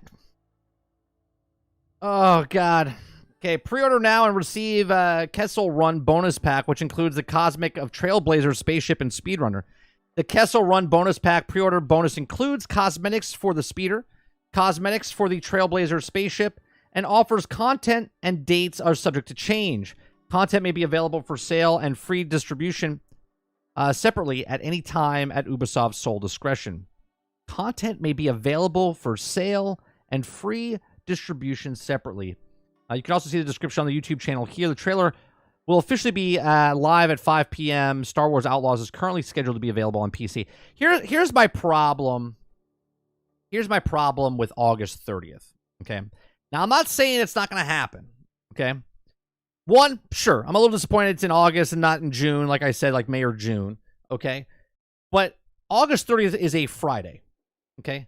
A lot of companies don't choose Friday because if something goes wrong, okay, if something goes wrong with the game, anything, massive issues, the weekend comes and they don't do anything. Okay, most companies release on a Tuesday or earlier in the week, so if something does go wrong, now it is a single-player game, okay? It is a single-player game, so maybe that's not an issue, and it does release on... Now, another point of this is that I find it a little weird because you have Tales of the Empire, right, coming out May 4th. You have the Acolyte coming out June 4th. And then you have the Star Wars Skeleton Crew. We don't know when that actually comes out yet. So you have May 4th, June 4th, and then you have August 30th, which seems a little weird to me because even if it comes out in August, that Friday just seems weird to me, right? Like the 6th, the 13th, the 20th, the 27th, that Tuesday in August, I feel would be a better time just in case something goes wrong with the game. Okay?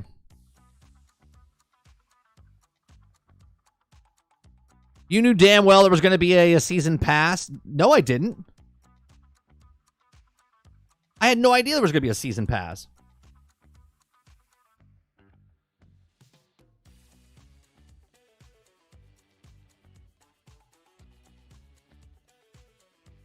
Single player battle pass. Let's go. Okay, more content. What's the problem?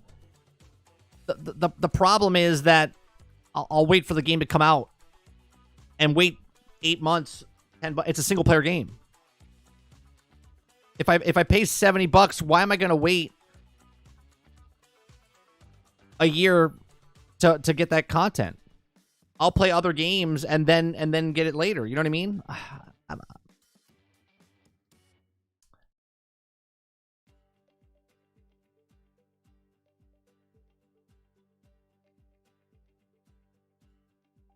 If something goes wrong, then they have to work all weekend.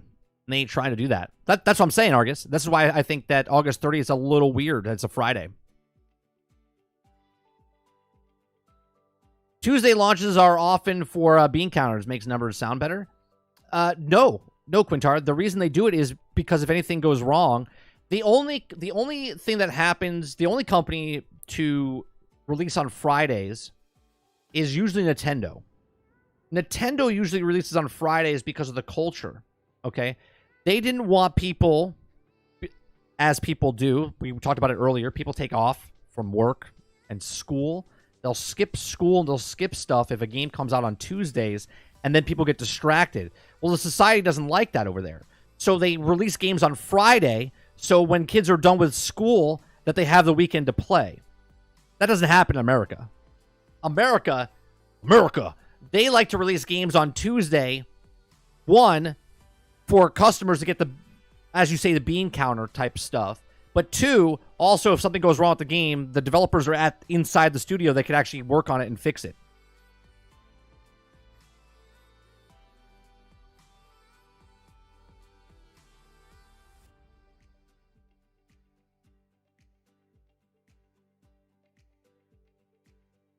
If you pay Ubisoft Plus, you get to play the game for free.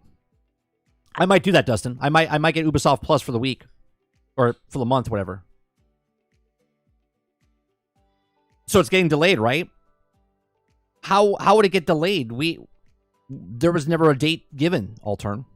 So how, I mean, if it comes out August 30th and then they delay it, then sure. But there has never been a date given. Officially.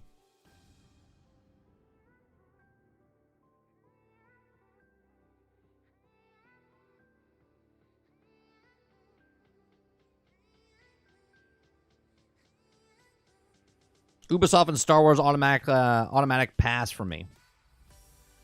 It's having 3-day early access pushes it to release on Thursday or Friday. 3-day early access pushes release on Thursday or Friday. If it's 3-day early access, then it would push it on a Tuesday if it comes out Friday, Krebsy.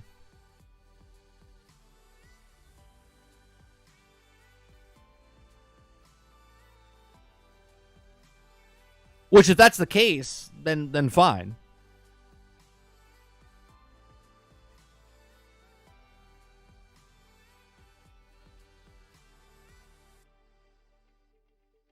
I just seen the Cybertruck. That shit is hella ugly. I saw one in person.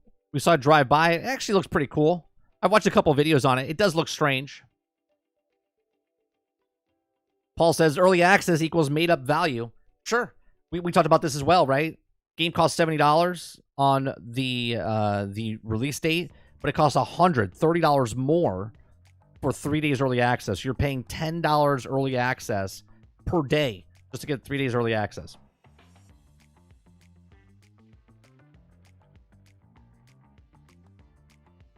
If Ubisoft sub lets you play early, I will sub. That's what I'll do.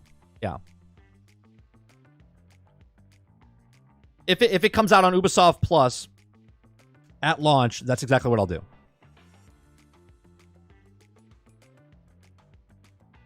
I think I'll watch Mike play it before I decide. Smart move. It's a smart move.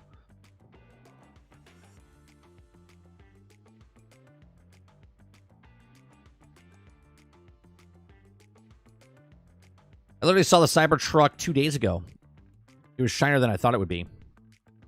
Example, release date Thursday the 4th. Early access is Monday 1st. If you release Monday, Wednesday, early access would start on the weekend. Sure. And I'm okay with that, Krebsy. What I'm saying is if they do that, if they're releasing the actual day on Friday and they do a 3-day early access, that would make it on Tuesday. Which is actually the real release date, right?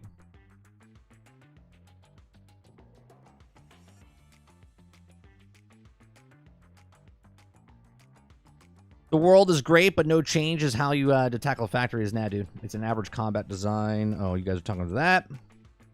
Yeah, I'll get it on Ubisoft Plus after watching people play it. It looks good enough. All right, so let's go over here now. This is the Star Wars walkthrough from 9 months ago, right? I kind of want to listen to this again. I kind of want to listen to this because... Did I mute this? Hold on one second. Did I mute this? I kind of want to listen to this again to kind of get caught up to speed of what they're doing with the game. Because we watched it 9 months ago, right? We watched it 9 months ago. So let's watch this. Listen to what they're talking about with the game. Look at it visually. And then at noon, which is 30 minutes from now, right?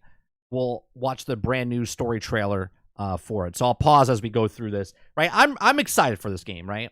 I'm excited for this game. I'm not excited for the season pass and whatnot, because that to me means that the game's not completely done and they're going to be adding it down the line. Because I doubt they finish the game and then they're going to let it go. They're still working on the game as they go, which then gives me kind of hesitant is if the game is complete, right? Dolphin with the $1.99 super chat. I appreciate that very much. Is the character stronger independent? Maybe. Keep the Maybe. change, you filthy animal. Thank you very much for the $1.99. Hello and welcome to the Star Wars Outlaws official gameplay walkthrough breakdown. I'm Chastity Vicencio with Ubisoft News, and I'm joined by narrative director Naveed Kavari, creative director Julian Garrity, and game director Matthias Carlson, who are going to give us more information about what we saw in the gameplay walkthrough. Again, this is not new. This is a video that was 9 months old. We did watch this on the stream 9 months ago, but we're watching it as more of a refresher leading up to the new trailer that starts at noon.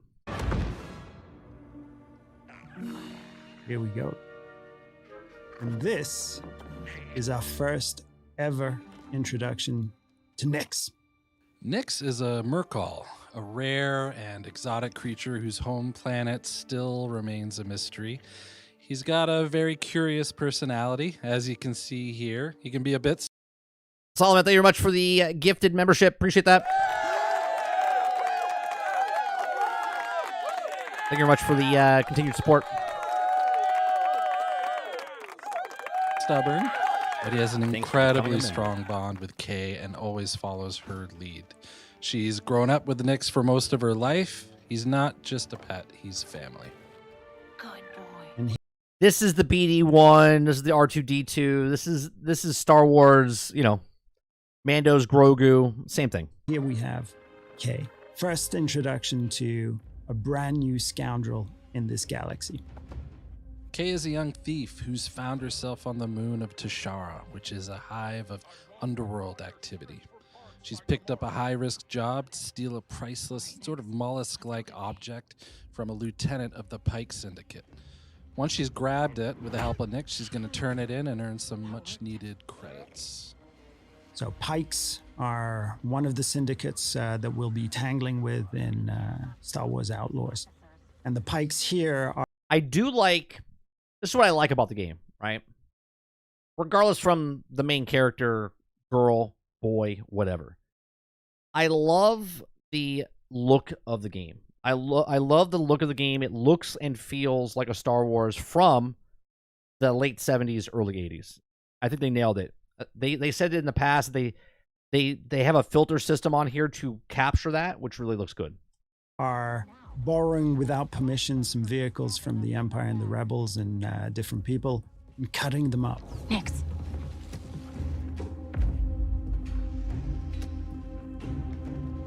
Hit that button. Nyx is more than just a lovable and fierce companion.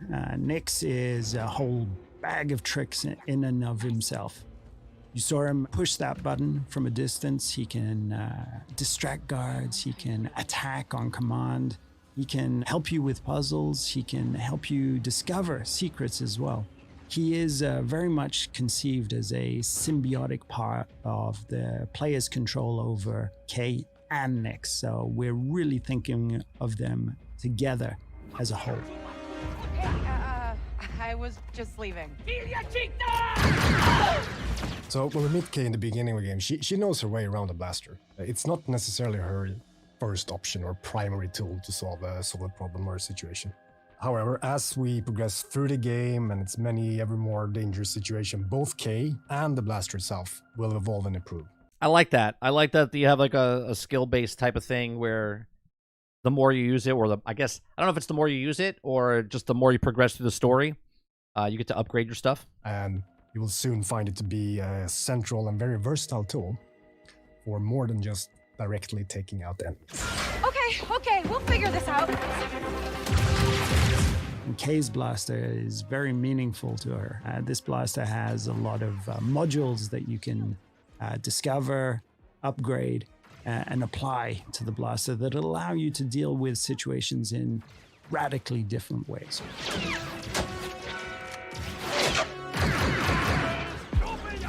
Like, did you guys see that? Like, look at the, even the font. Now, obviously, I don't know if it's going to be like this when it comes out, but even the font looks like the Star Wars font.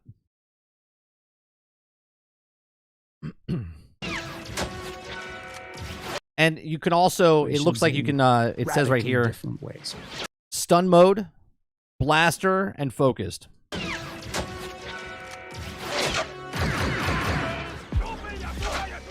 Hey, Nick! So here I think we have a very good example. So I'm assuming stun mode would be something you use to maybe capture somebody, right?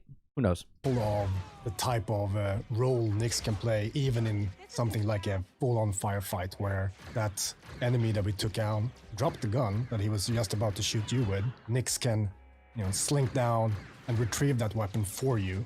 Let's try this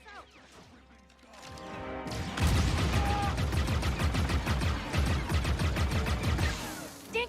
That's a rifle right there. Retrieve that weapon for you. The companion picked up a rifle, so there you go, Altern. You get a rifle right there.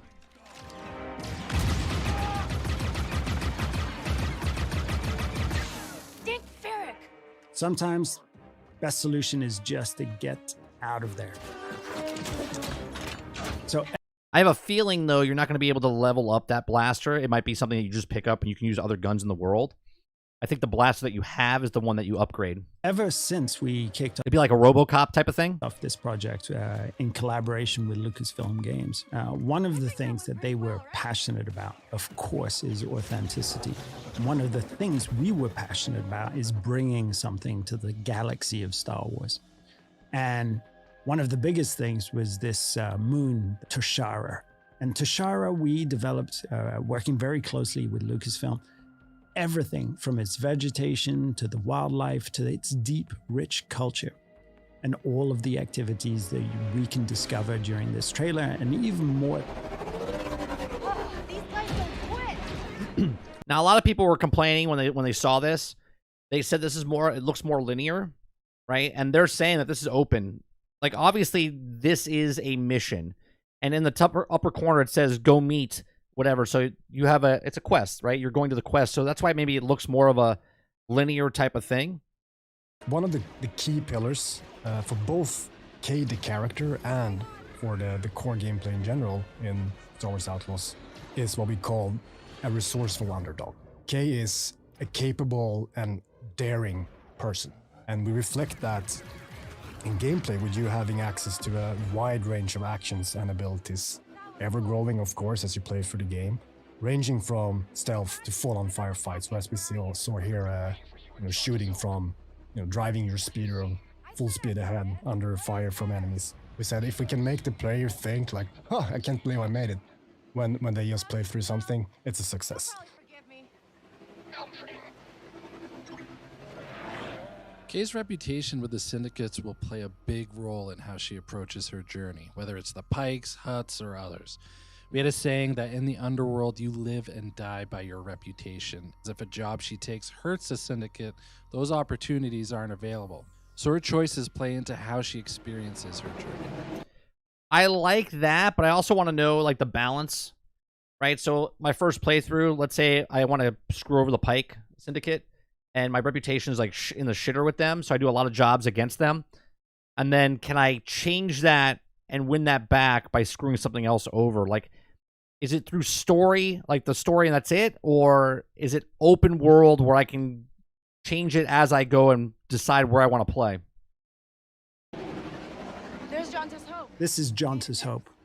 Jonta's Hope is one of the settlements that we have in the game. So this is a tiny outcrop, an oasis of civilization in these windswept plains. And it usually contains a drinking hole, a cantina, and these are hubs of activity too. So we very much enjoyed developing how it would look and feel and what sort of vibe that cantina would have. But this is just one of many settlements and cities that Kay will discover across the galaxy. When I see stuff like this, man, it makes me want a different Star Wars MMO. More grimy stuff like this. Like, imagine you walk into a cantina, like all the people in there are actual people you could play with. I know that's not what this game is, but just seeing this, that's what it reminds me of Star Wars Galaxies back in the day. And that includes the capital of Miragana, a city on Tashara filled with corruption and underworld activity. No.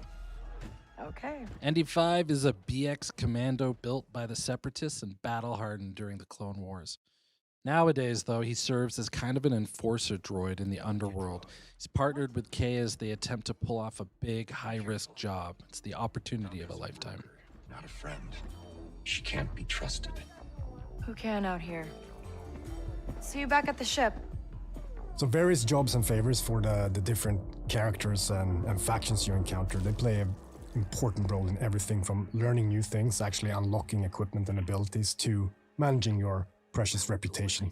That's cool that they put that in the game where you're learning different things. So again, can you learn everything, or can you only learn certain things for your one playthrough? Yeah, this is made by Massive. This is made by Massive, Ron. In the underworld, which is the key to some of the most lucrative opportunities out there. Important note though, something that's key to the fantasy of the free scoundrel lifestyle is that you're never in servitude of anyone. You're making your own choices, carving your own path through this world, making a name for yourself. Job was more complicated than you said, Dunka. You lived.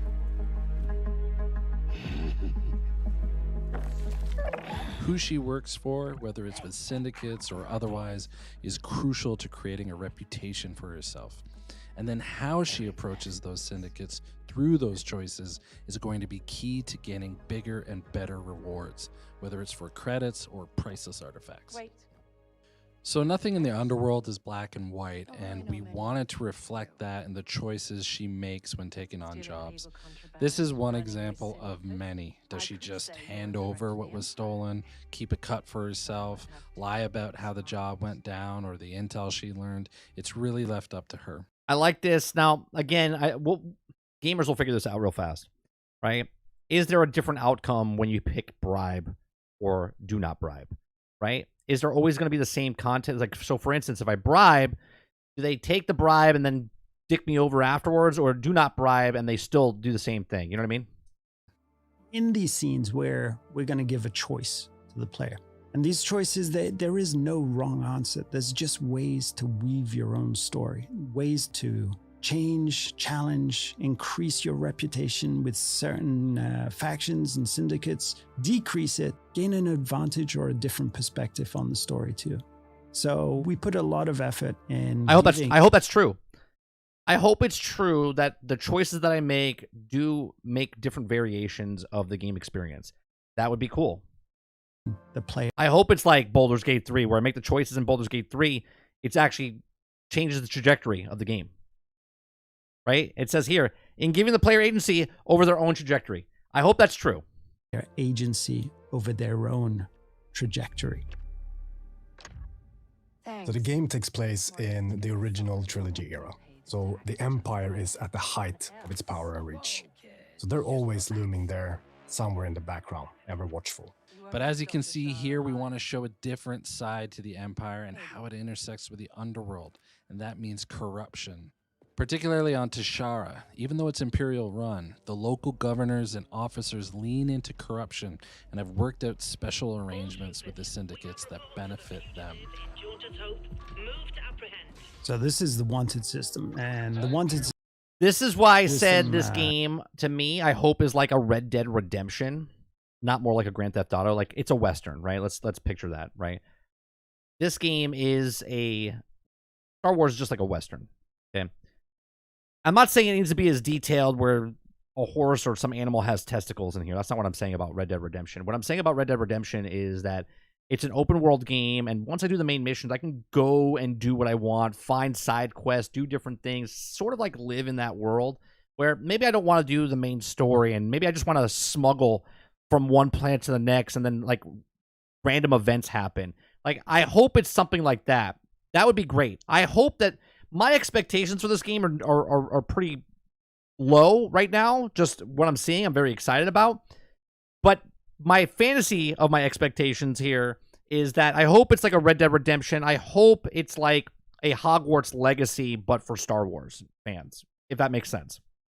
Is something that's going to be ever present within the game. If you are caught or challenge the Empire, you're going to start. Stay low, Mike. Stay low. To get wanted.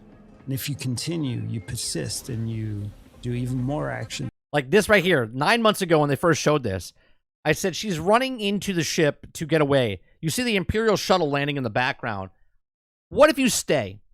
If you stay here, right, your wanted level is, do they just keep landing? Or can you kill all the guys in the... Because it says escape from the Empire. So this is a set...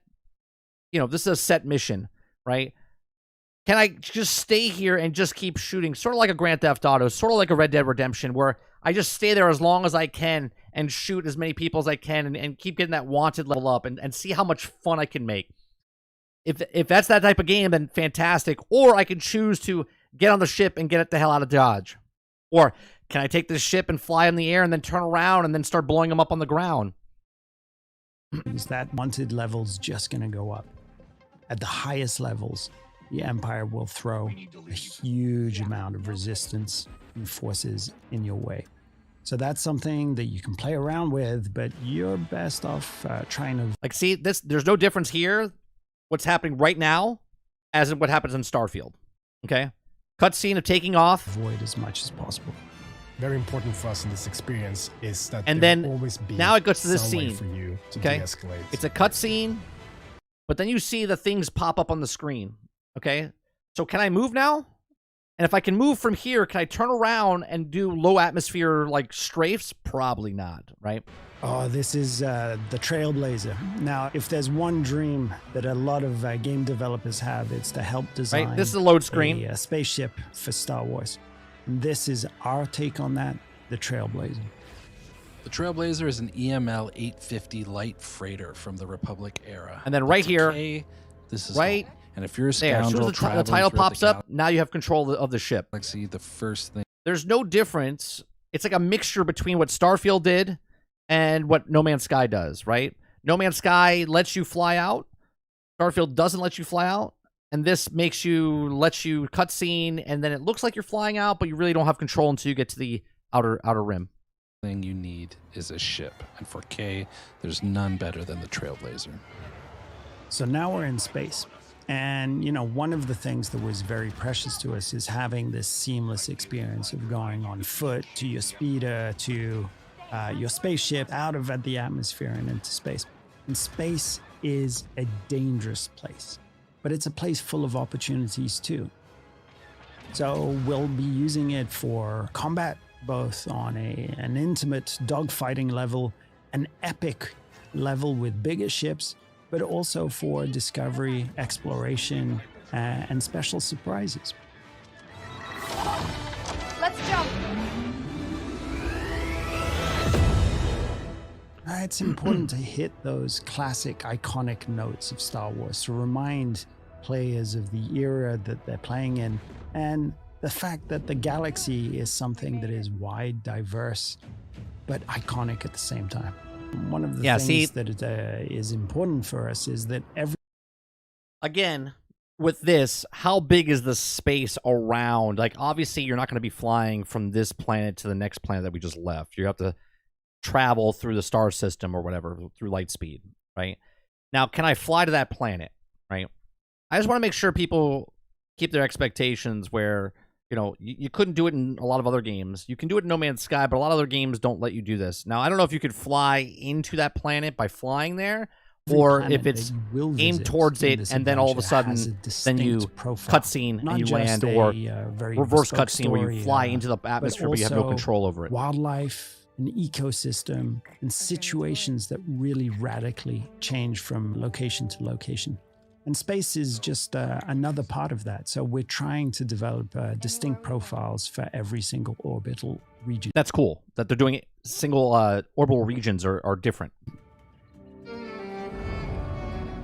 We knew from the start when we sat down thinking about this game that we wanted to offer that. Yeah, see? full Little seamless cutscene where you're experience. flying into Sitting the in a planet. cantina, in a city on a planet surface, jumping on your own speeder, driving to your own ship, and as we just saw, seamlessly flying into space is something that we are incredibly pleased. Seamlessly, okay, wait, he says it.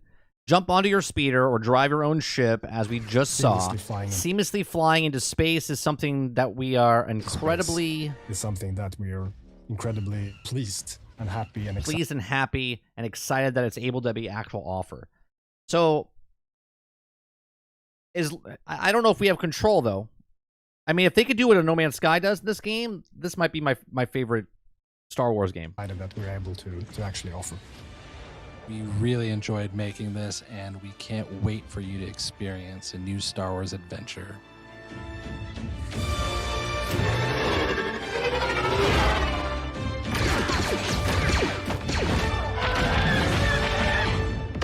You know what I could see? I could see this happening right now. Ready? Because people will look at this and go, I don't want KVS. So if you buy this on PC, I can see people modding this where K becomes Han and the robot becomes Chewie.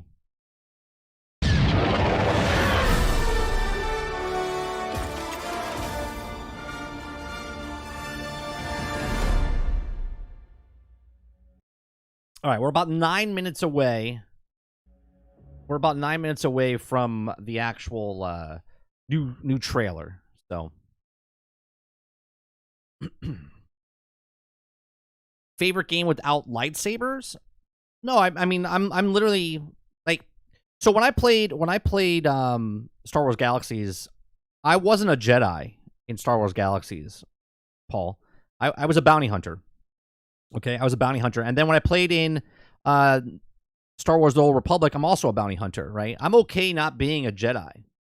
My favorite Star Wars games of all time has been Star Wars Galaxies.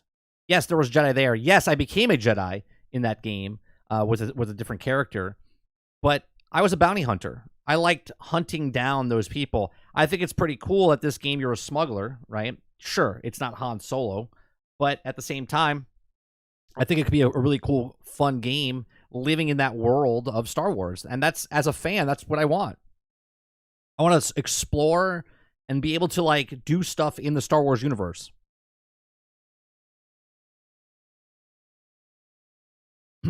Right? In Hogwarts Legacy, I wasn't Harry Potter. But at the same time, I enjoyed Hogwarts Legacy.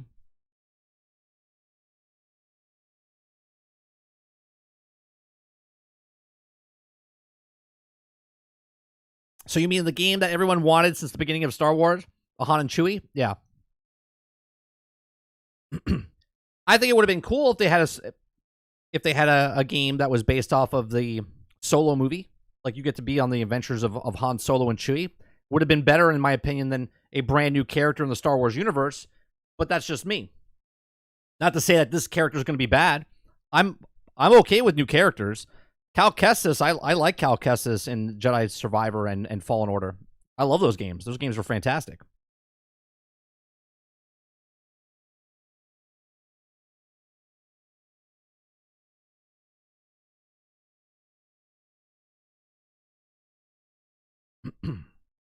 I like the games being characters other than movie characters, but that's just me.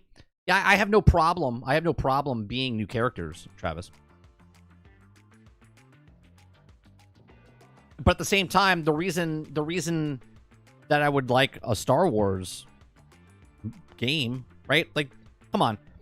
The mission that you get to play as Luke Skywalker, okay, in the Battlefront game is cool. Come on.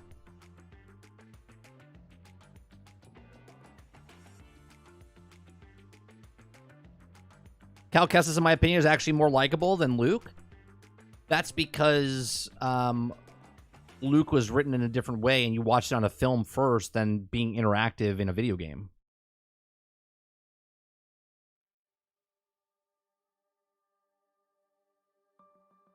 Right? That's the difference between movies and video games. Video games, you get to be the character.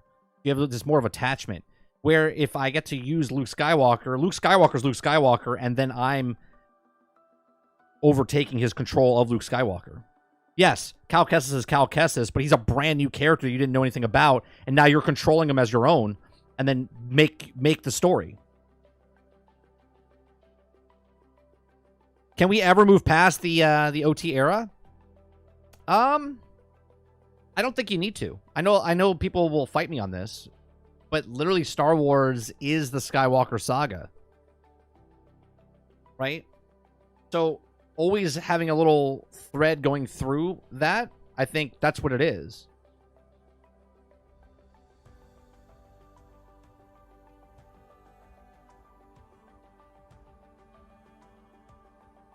That's like saying, like, any other franchise. Will we ever get a Back to the Future without Marty McFly? But Back to the Future is Marty McFly, right? Harry Potter is about Harry Potter. Sure, there's the other ones that link into it, but the Wonderful Mr. Beast also goes into where it's like the prequel to that. It connects to that.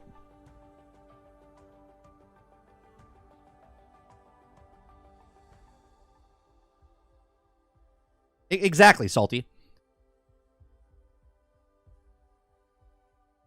Star Wars is way more expansive than Back to the Future? Is it? You literally have everything in the past to work with Back to the Future. You could literally make a TV show like Quantum Leap where he goes into different places and changes history. So what do you mean? You can go to the future and it's Doctor Who. What are you talking about?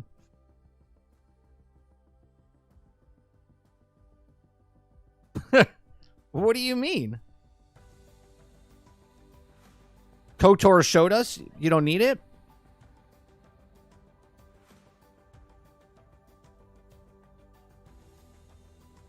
But those stories are still attached. They're the prequel to what you know.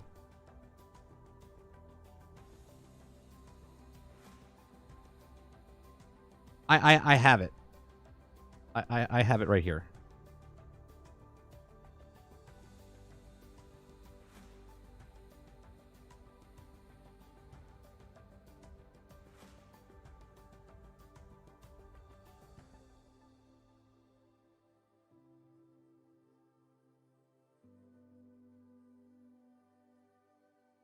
Like you can't have right? You can't have KOTOR without the original Star Wars. You see what I'm saying?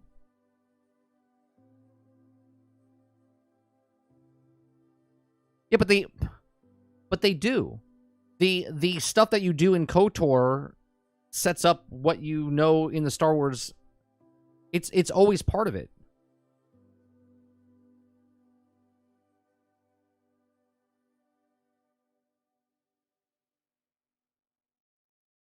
Like, the recipe is Star Wars. Star Wars is Star Wars.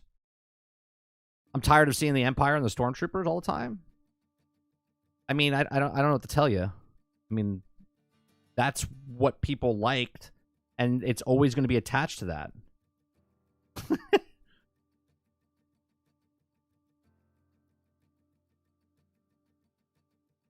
Like, there's James Bond, and are you tired of seeing James Bond? James Bond is a James Bond film, right? The Marvel characters, I'm tired of looking at the Marvel characters, but yet the Marvel characters still exist, right? I'm tired of reading those comic books. Do all the comic books have to connect with each other, the characters? Yeah, because that's the brand.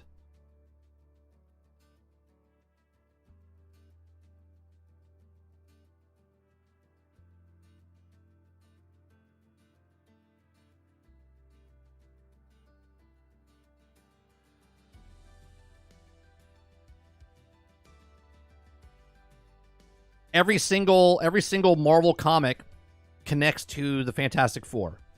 Just saying.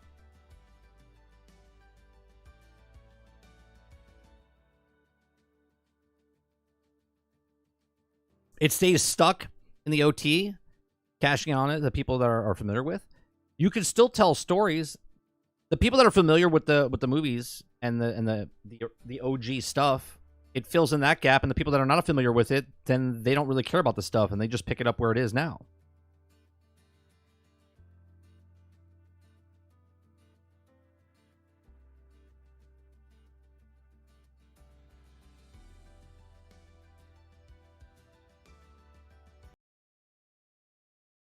"55 seconds. Do they have music playing? I don't even think they have music playing, do they? A countdown to a countdown.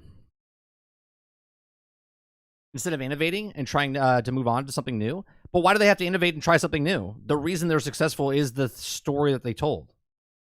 They could tell stories within the thing and still have a thread going through that connects it.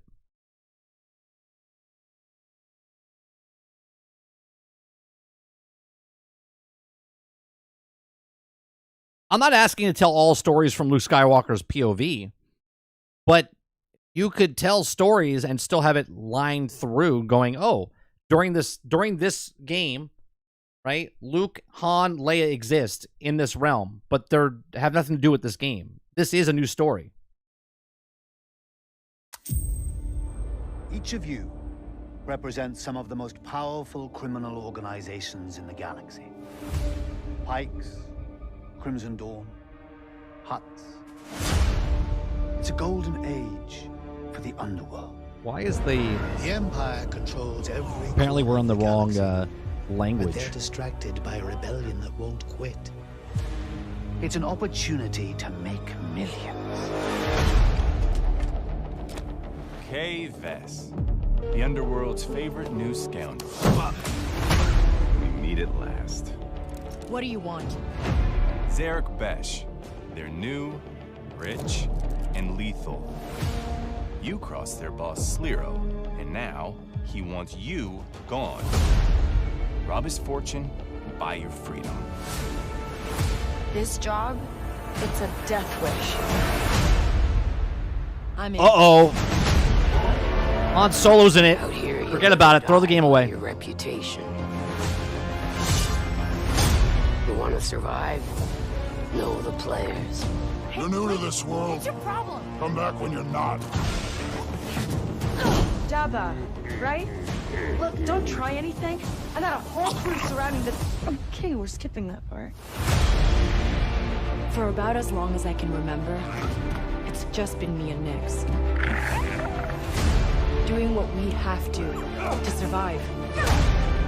This job is my one shot at freedom. But if we're gonna pull this off, we need the right crew. And the right ship. Yes. Hang on. I hire you because you are one of the best hunters in the Outer Rim.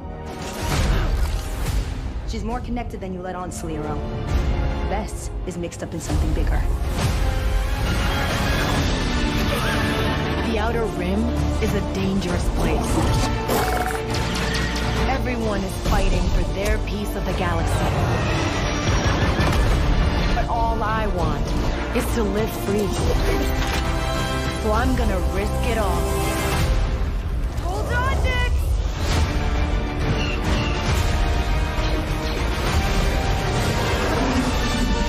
Star Wars Outlaws, pre-order available now. August 30th, 3-day early access, so it comes out on a Tuesday. Yep. Is that it? Okay.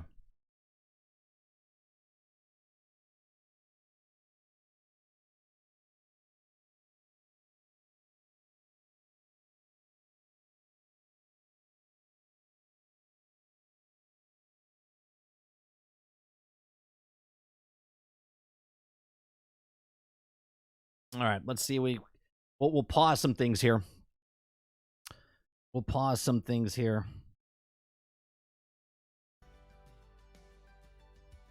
All right, so you got the Pikes, Crimson Dawn, and the Hutts. So those are the 3 factions that you're going to be doing.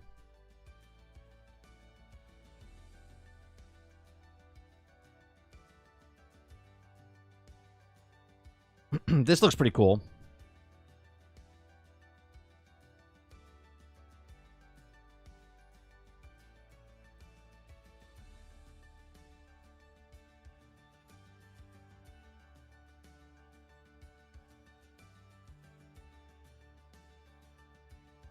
Just trying to see different things.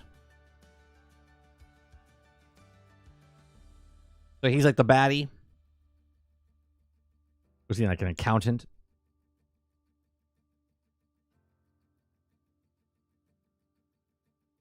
Uh-oh, guys, what are you going to do? Oh, no, Jabba's in the game.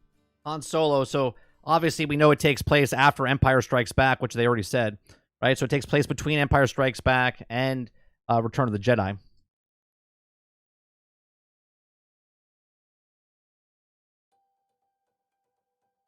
Like the statement that you said earlier is, can we move on? Right? It's not keys dangling. It's taking a place of a story. Other than that, see, they are taking a story and changing it within the parameters that you asked for. You just asked, can we get a thing that's not, Jedi related, right? It takes place between Empire Strikes Back and Return of the Jedi. You're going to cross paths with that story because you have a thread that moves through what people know.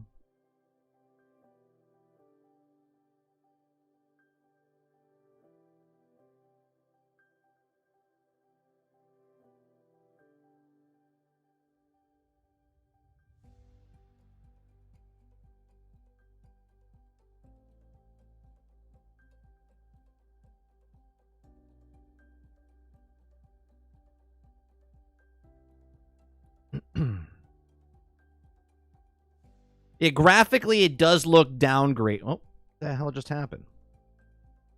Graphically, it does look like I got downgraded from what we saw. We just watched the other trailer.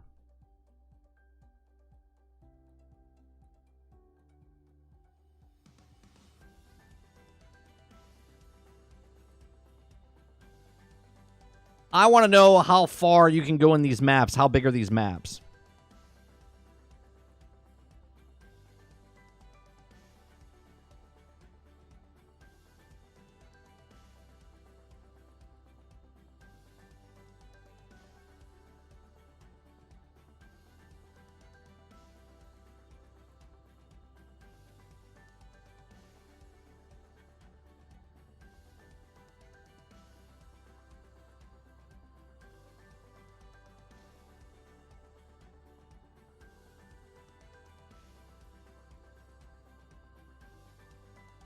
The worlds look pretty cool.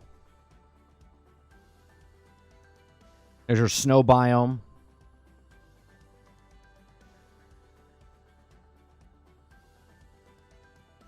I don't know if there's like puzzles that you have to figure out, or if that's more of a just uh-oh, the Sarlacc pit, watch out.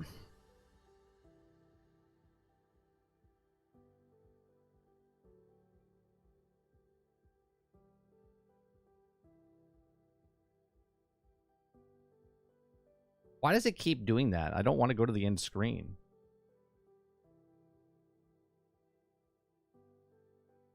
Or a Sarlacc pit. I wonder if you go in there, if you see Boba Fett. He wouldn't be in there yet because that happened in Return of the Jedi.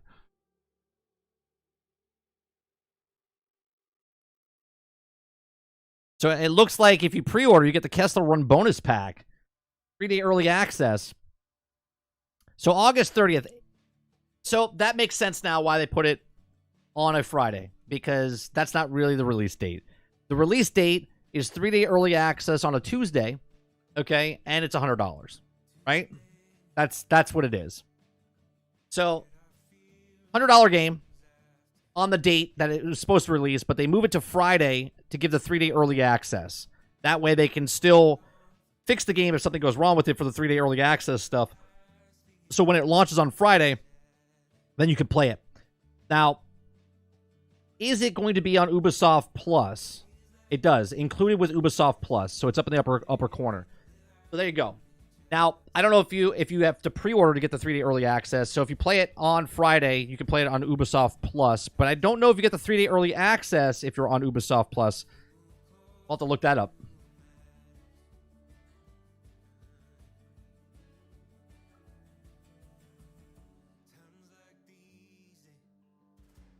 What's going on, Brain? Oh, Brain, thanks for the ESO stuff. Appreciate that very much. She'll wind up being Cal Kestis' relative, I bet.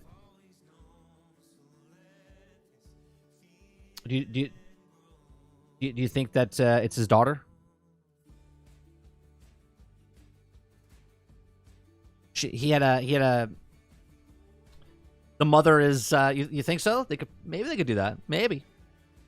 That would be bad in my opinion if they did shit like that, Brain.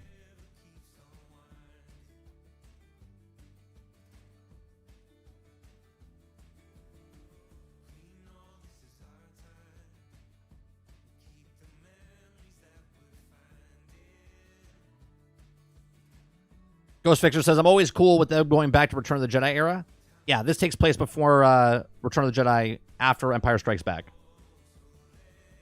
So in this game, you could probably get Lando, right? You could come across Leia, or in passing of Leia.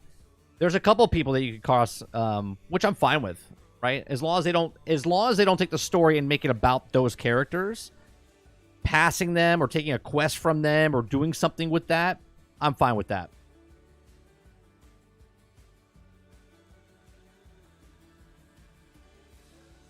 You do get the premium version of the game. So if you have Ubisoft Plus, you can play a 3-day early access, Paul. New release day 1 and early access when available. Okay.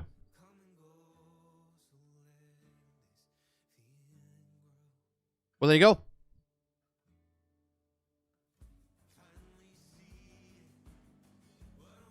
Some kind of family. I'm trying to make a new nucleus of Star Wars. We had, like, with Leia. New Star Wars could be Cal and Vess. That'd be interesting. That'd be interesting if they did that way.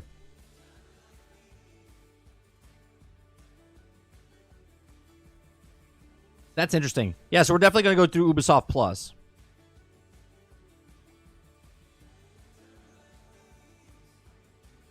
So we'll play it day 1 if it's part of Ubisoft Plus.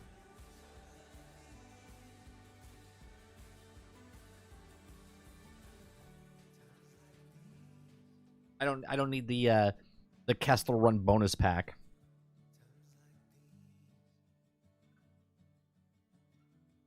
Yeah, I never understood that, Sarge. If they wanted a powerful female lead character in a video game or a movie, why not do Mara Jade?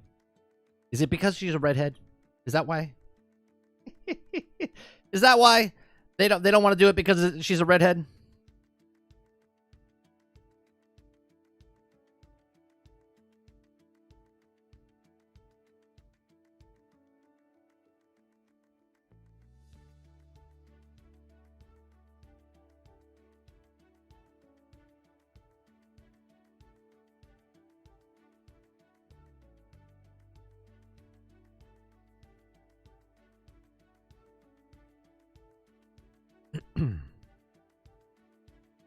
I finished Ahsoka and it was all right. Yeah, it wasn't terrible. It wasn't anywhere near as bad as Obi-Wan.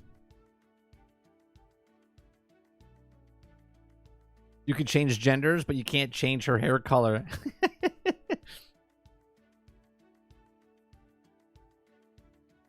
Brain says, man, good reason. Yeah, because she's a redhead.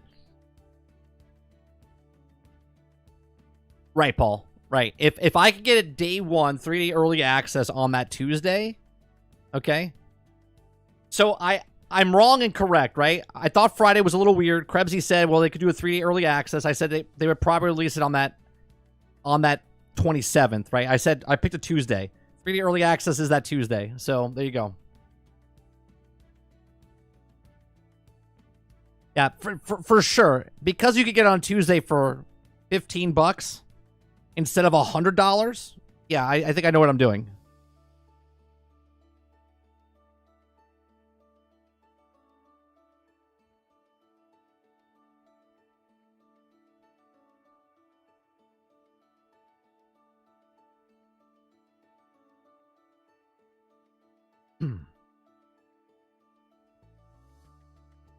Now, they did say in the leaked about the season pass, which they didn't say. Now, Krebsy in chat said, I see they're waiting for their Ubisoft Plus, which happens, in May, right? So it'll be interesting. It'll be interesting to see what they do.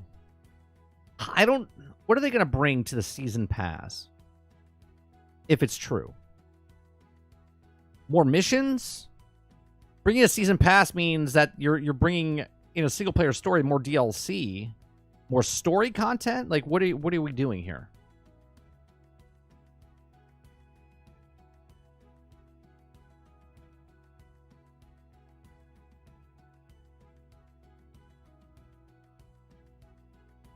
Ubisoft event in June 9th, I think. Okay. Oh, that's the same week of Summer Game Fest.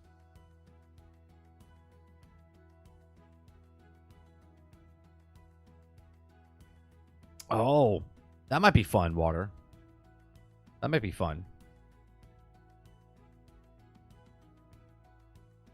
Well, Ubisoft, you have me for 1 month. And if I enjoy the game and I really like the game, then I can purchase it after the fact, which then they still get me for the full price or whatever. You know what I mean? Plus the $15 I got for the month I played it.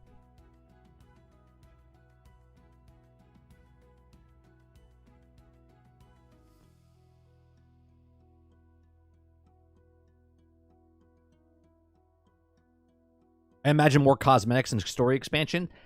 Well, if it's story expansion, then I wonder, does the single player story end and that loop closes? You know what I mean, Ghost Fixer? Because I really hate now if it's a season pass, not a battle pass, a season pass. Like look what's happening right now with Suicide Squad. It's free season pass. There's no story. It's free. If I'm paying for the season pass and I have the story, that would make sense why they're doing Ubisoft Plus, right? Because they know you're going to keep coming back. So if they do, let's say, 4 updates, they got 4 months out of you for the $15. You see what I'm saying? Like if the season pass comes out and I don't know what the seasons are, right? So if it's season pass and there's 4 seasons, or you have a year of content afterwards, then if you don't buy the game, right? If you don't buy the game with 3-day early access, you just buy it normally, it's $70. Then let's say it's $15 for 10 or $15 for each of the seasons. Okay? That's an additional either $40 to $60, right? Because if it's $10, it's $40, and if it's $15, then it's $60. So you're getting $70 up front for the game on day 1. You're getting $60 for the season. So that's $130, right? $130, unless you get the 3-day early access. Then you're getting $100 plus $60. That's $160 for that game, which is fine. Okay. So unless you go Ubisoft Plus, which is then $15 for the month, and then $15 every month that they have a season pass that comes out. So even then, they get you for $60. 3-day early access gives you season pass. Is that true? All right, here, let me see. Let's go to their site.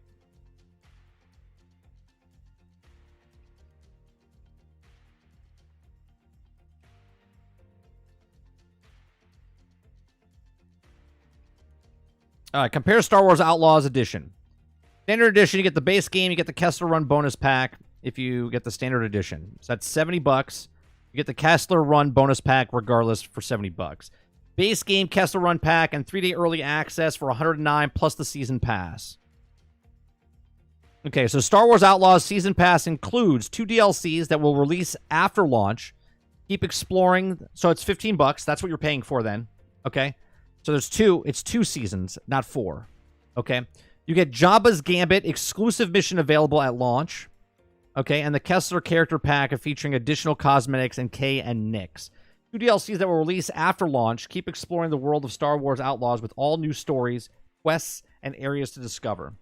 Okay. For the $130, okay, base game, Kessler Run, 3-day early access, season pass, Rogue bundle. What's that? Includes cosmetics of Speeder, Trailblazer, Starship. You get the Sabak Star bundle, which is also includes cosmetics of Kay and her Blast Nyx and Speeder and Trailblazer spaceship. And then you get the digital art book. So for $130, you get that stuff. So you get the season pass. So the season pass is costing $110. You get 2 DLCs after the fact. So it's additional $30 on top of that. Plus, if you get the 3-day early access, it's already included. So that's what you're getting in the early access. You're paying for the season pass early access. If you buy it after the fact, I'm assuming you're paying the exact same, right?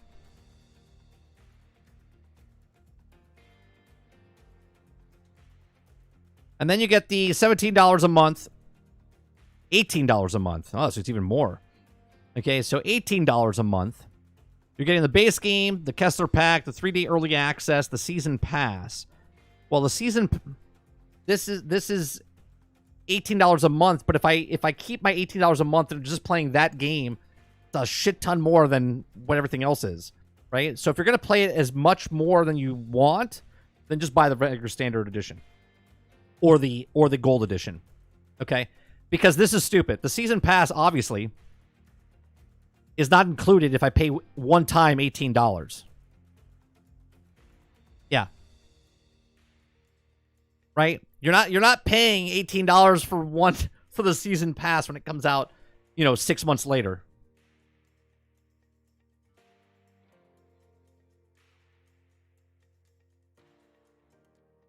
I like how it says you get the digital art book, but you don't own that. You're renting all this stuff for $18.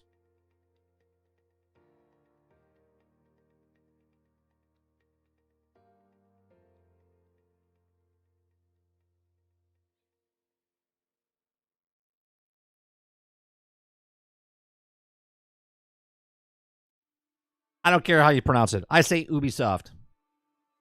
That's how I say it. I mostly say it that way to literally piss people off. True story.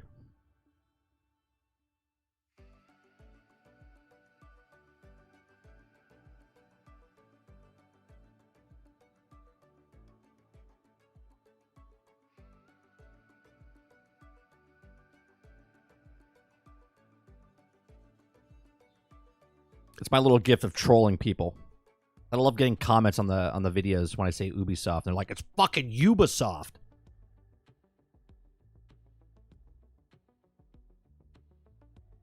So that's interesting, though.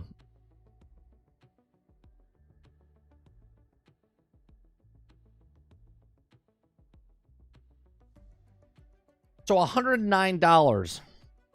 So there you go, folks. They need... $70 is not the standard anymore. $70 gets you the standard base game. So what are we doing? We're getting $30. That's $15 on top. That's $40. So it's $20 a piece. So it's $20 on top of that, right? So that's $20 for each expansion. Yeah, they raised it even more.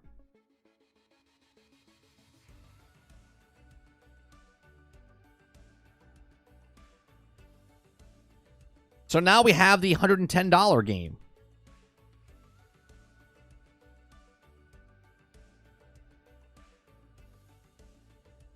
I hope more stuff comes out about it, because I want to know what the substance of the game is. It does look good. I like it. I don't even care that they're graphically downgraded. I still think it looks fantastic.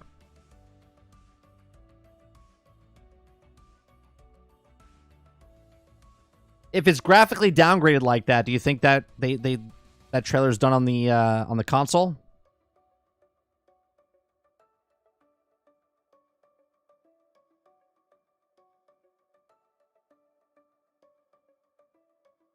I just love how they put this. Day one with Ubisoft Plus, you get the base game, the bonus pack. I mean, I guess I guess if you obviously you don't get this, you get the 3-day early access, which is fine. They can't get that back from you, right? Yeah, you don't get the season pass because you get the season pass as long as you keep paying for Ubisoft Plus. Okay, you don't get these bundles because if you stop paying for it, you don't have the game, right?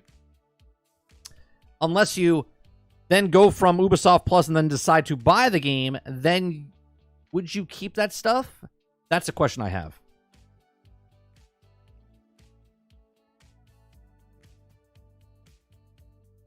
You know what I'm saying?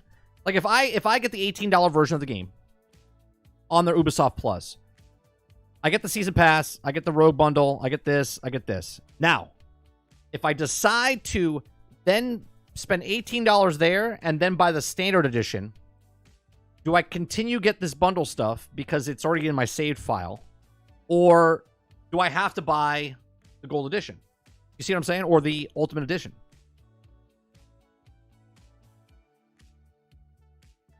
Does Xbox have the marketing on this one? I have no idea. I have no idea. Jaws film on Camino, horror movie cross between Aliens and Terminator, something rated R, and these are the new adventures I'm interested in. Don't need Skywalker.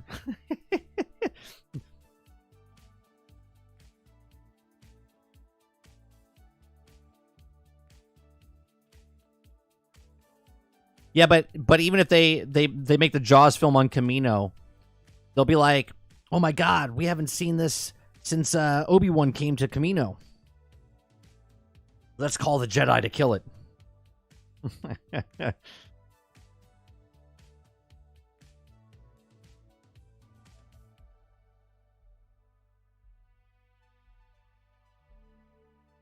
They'll bring Django. Django happens to be coming back, and Django Fett. Oh no, he's dead. He got beheaded.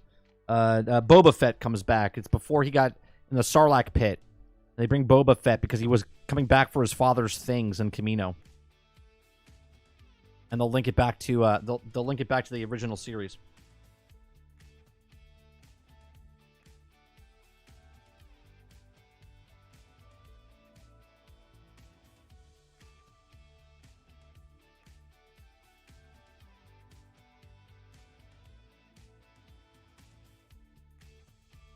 No Omega.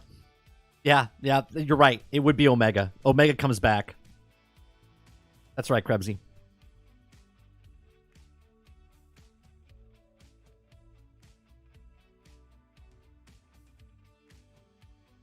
Just look at the screen. What the fuck am I looking at? Oh, for all of this? Yeah. I just want to buy a game. I just want to buy a game. You got all this stuff on the screen. You got it.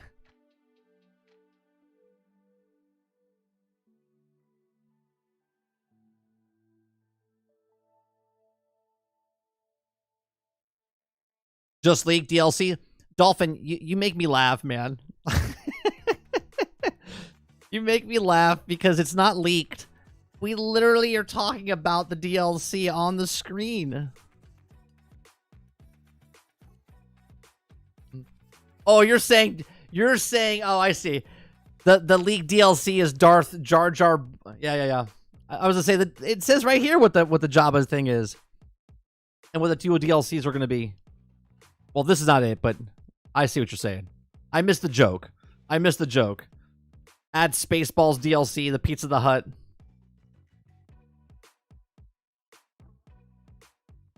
We no longer own anything.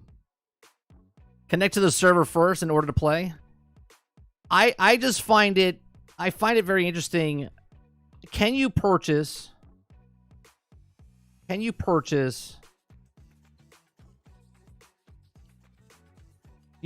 the season pass separately?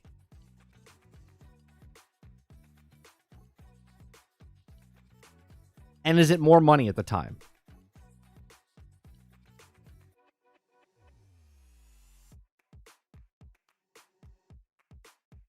I don't think you can.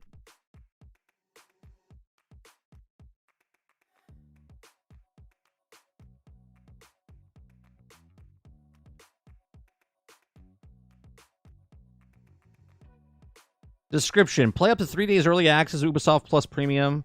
The Gold or the Ultimate Edition. Experience the first ever open world Star Wars game and explore distinct locations across the galaxy. Okay. Oh. This is interesting. Platforms. General information. Right here. Let me release this nice and big for you guys. Okay. Look what it says right there. Platforms. PC digital. PlayStation 5 digital and Xbox digital. I don't think there's a physical copy.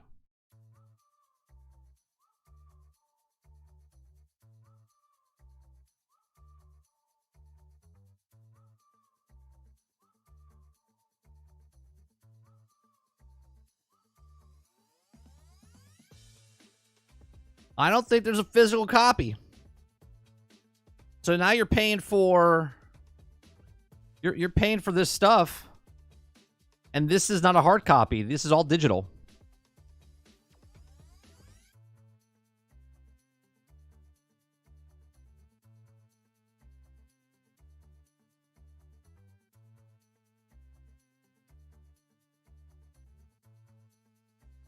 Let me scroll back up to Travis real fast. Travis says, I bought it because I want the physical copy.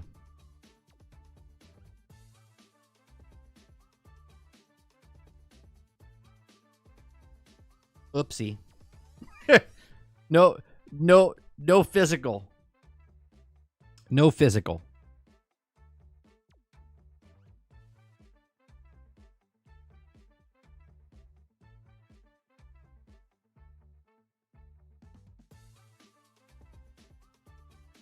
That's a big deal.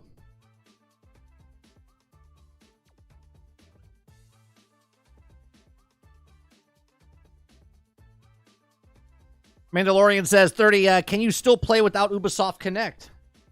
I don't think you can. If you have Ubisoft Plus, if you stop paying for that month, I don't think you could play the game. I'm assuming that's how it would work.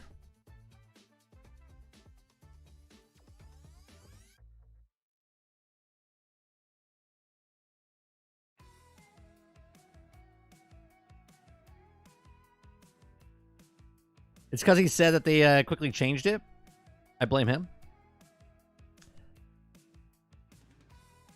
I mean, right? There's no physical copy. That's what it seems like. It. Yeah. Right here. PC Digital. Discover Editions. I don't think there's a physical copy.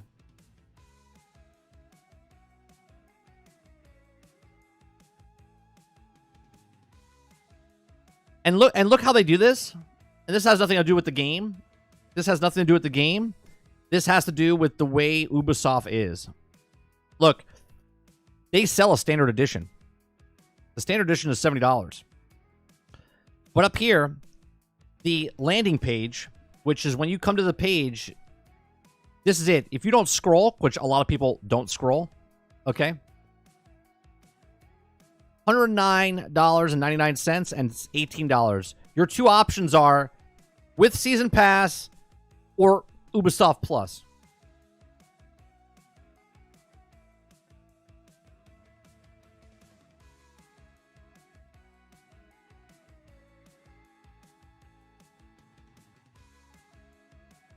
And it's got simulated gambling in the game.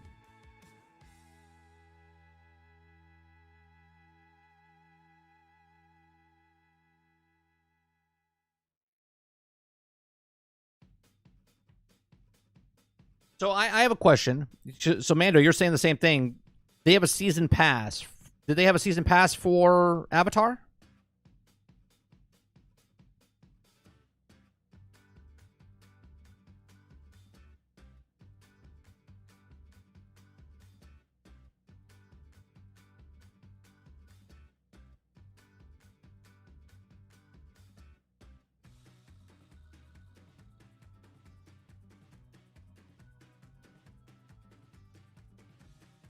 Yeah, it's single player. Yeah, it's single player.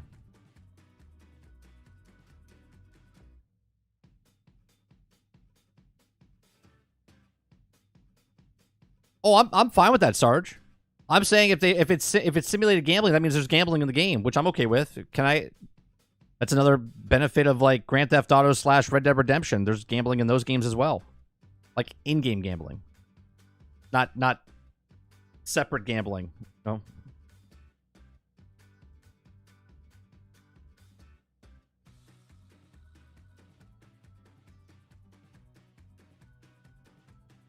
There's a physical edition, but online it's required to play all the time. There is a physical edition, but online is required to play all the time. What? It's a single-player game. This is why I didn't like the season pass. I was like, season pass means it has to be online.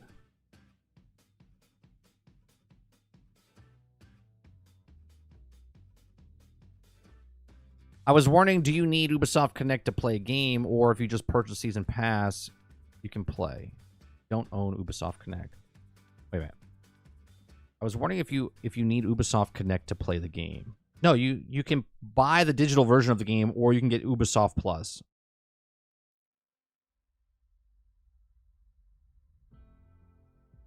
What's the physical for if you still need to be the connection? Why do you need to be connected? It's a single-player game.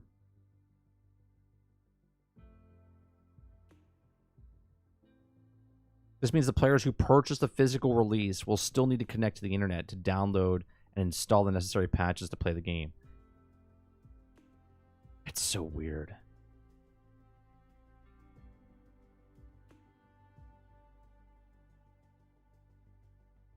Why do they do that? Yeah, this is definitely $18 for the first month.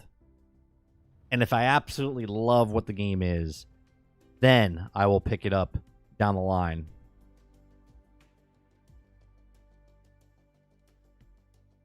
This was my go-to game this year.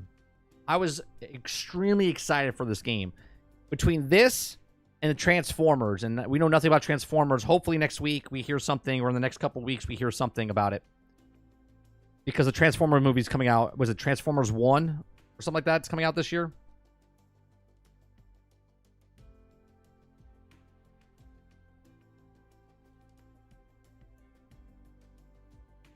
Physical is glorified license. Not new. Yeah, but the problem is, why have a physical copy and then it has to be online? That's the problem, Krebsy. Yeah, El, it does have a physical copy, but you need to have online to connect to. No, I didn't even play the first Hellblade. Never played the first one.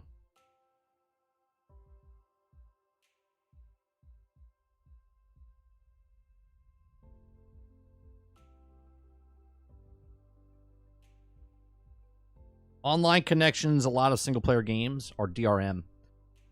They'll run something as you start the game to check if it's creds.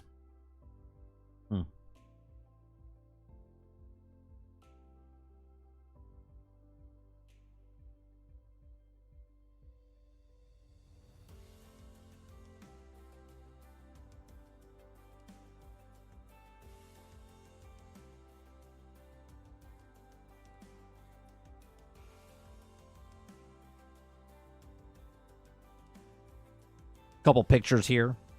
Got a snow biome.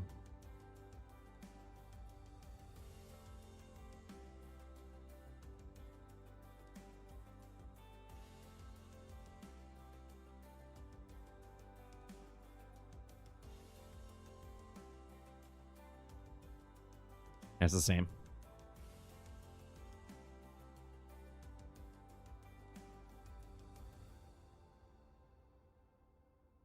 I heard they're still in development with Knights of the Old Republic remake.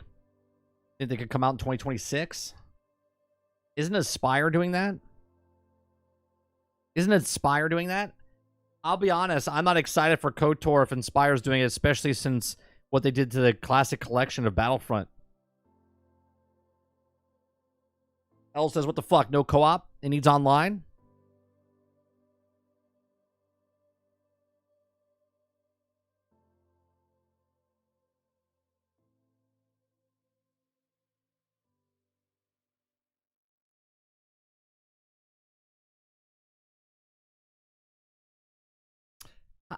You know, they really know how to kill a buzz. The video game industry is one of your friends that, you know, when you were at a party, when you were in high school or college, and they're like, yeah, we're going to throw a party. Come over to my house. And you're like, yeah, let's go to the house and have a party. And they're like, oh yeah, but you can't drink that. You got to get your feet off there. You can't go that. You can't use the backyard. Can't do this. Like, you're so hyped for the party. You get to the party and you're like, what a fucking lame ass party. Okay. That's the video game industry right now. They're like, we got this brand new game for you, man. It's going to be awesome. It's going to do all this. Oh, by the way, it's digital. Oh, by the way, it's $110. Oh, by the way, it's going to, you're like, bro, like, stop talking. What do you mean?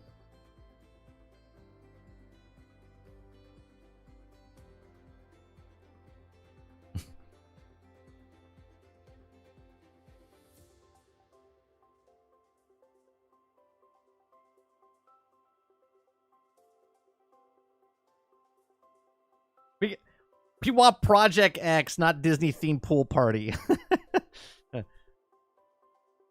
Another, I think they hurt the gaming industry was the layoffs. The layoff, look, if you go watch Generation X gaming from like 2019, 2020, 2021, when they were doing all the hiring and all these stuff, we said that this was going to happen. It happens all the time. Layoffs are going to happen.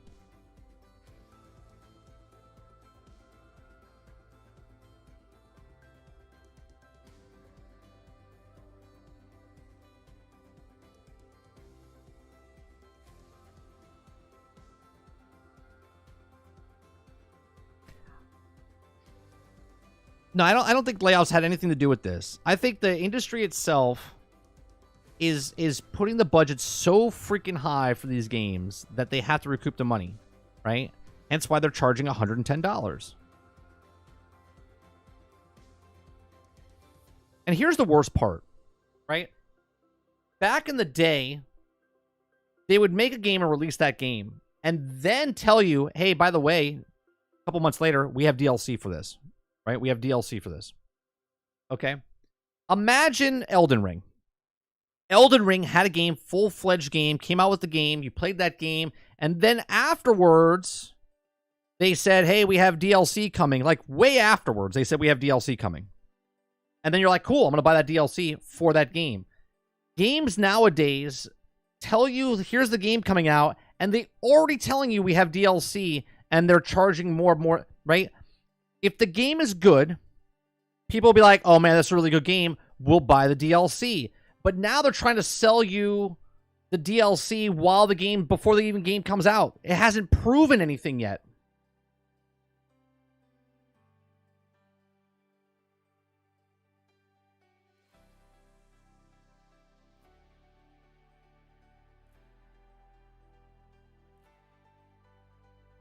It's still day one buy for me.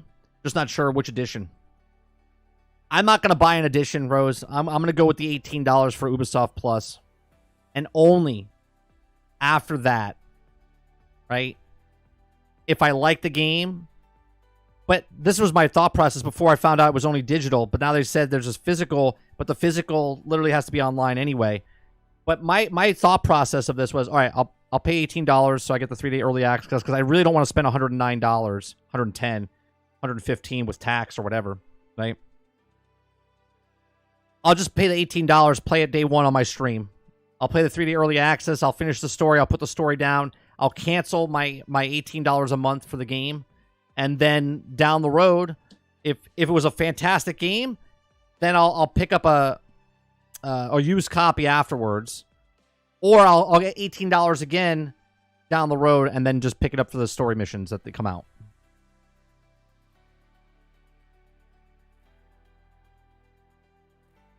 If I can't put on a VR headset and haptic bodysuit and get virtual lap dance from Mina, then gaming isn't where I want it to be at.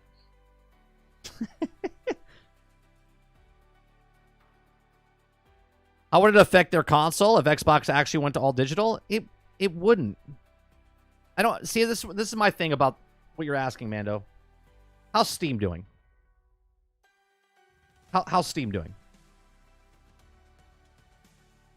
Right? Steam's fine. They don't have a physical console. They do now with the Steam Deck.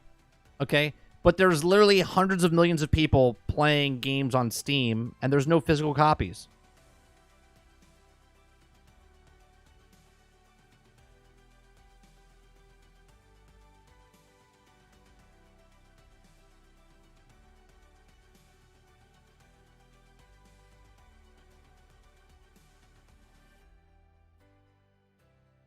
You need a Battleborn emoji. Maybe. Maybe.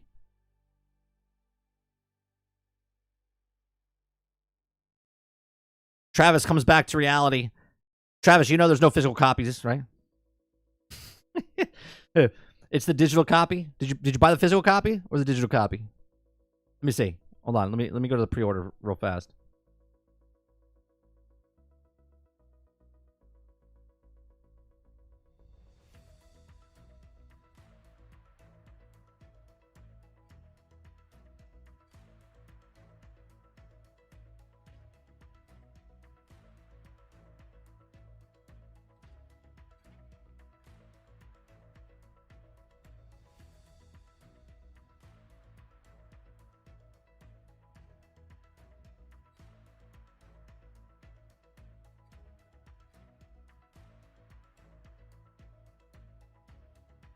I'm not a fan of subscription services, so I don't like Ubisoft Plus, and I want a physical copy, so I'm buying it. I mean, on their website, there's no physical copy. What you're buying off their website, it says it's all digital for all the platforms.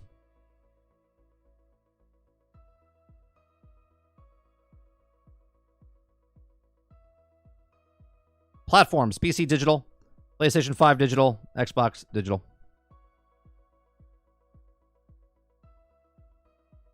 Right. And even when you get the physical copy, that someone said on the internet that there is a physical copy, you still have to have online to play the game.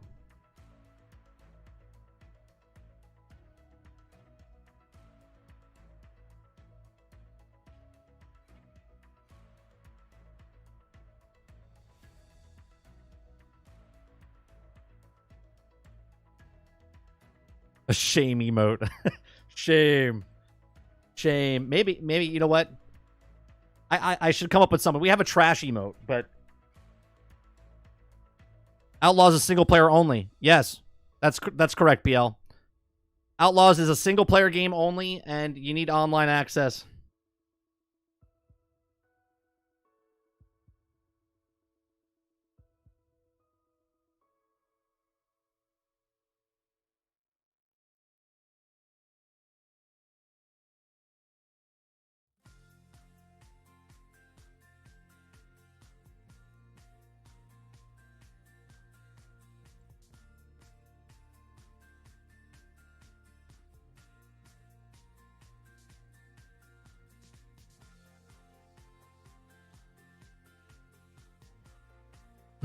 Shame.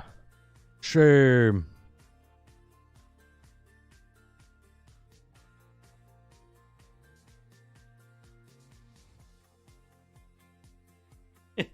They need to know that you're engaged.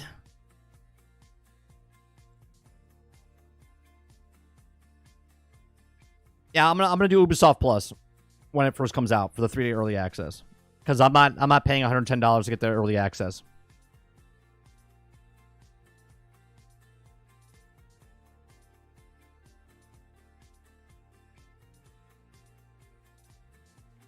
I know most here don't give two shits, but watch Destiny stream for 30 seconds and seems greedy. Sorry, Bungie said fuck the balance. You can basically combine all subclasses now. There you go. That's fun.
I'm looking up something real fast. Hold on one second.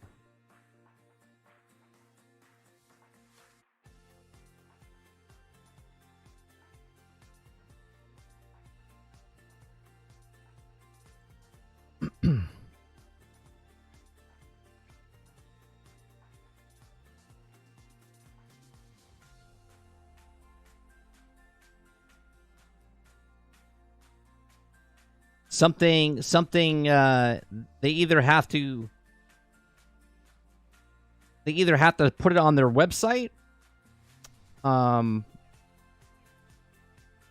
let people know that it's an online only, or GameStop hasn't posted that stuff yet. Unless the people obviously could be online. Again, I haven't seen it myself. But according to the web, it's an online. You have to connect to online. On GameStop's site, it doesn't say anything about online. But then it also says release date December 31st, so they haven't updated it yet. So.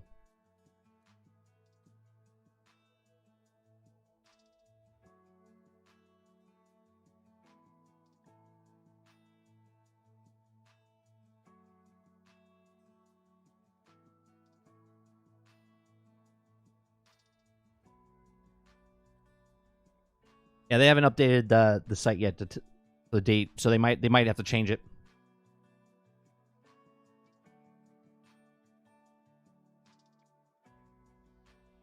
All right, it's almost 1 o'clock. 1 month of sub service is probably the best deal. Doesn't seem like the game you would pay more than once. Right, except come back for the DLC that comes out. They have 2 DLCs that are coming out for it. So.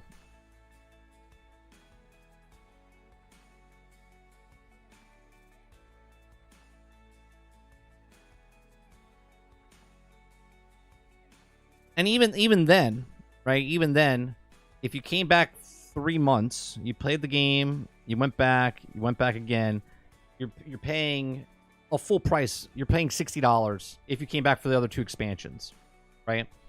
They're gonna get you regardless, one way or the other. If you get the 1 month already, and then later down the line you pick it up, and you get the standard edition, you're paying $100, right, or $80, almost $90 for that.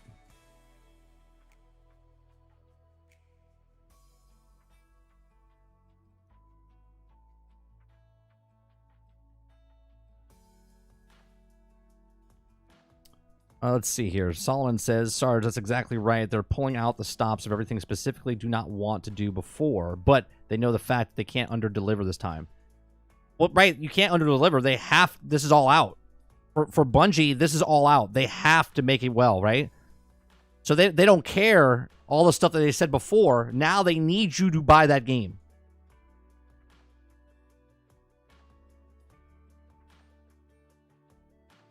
I don't know for sure. People came in and said that they said that there is a physical copy, but the physical copy coming from a source says that you have to have online. I haven't confirmed it myself. This is just what people said.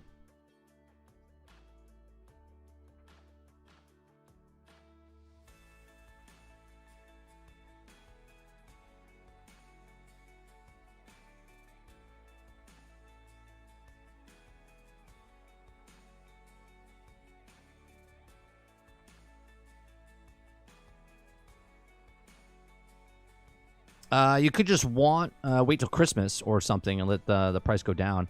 Yeah, it all depends. The only way it would go down in price is if the game sucked. You know what I mean? If the game's good, it'll hold its value. The market will hold its value.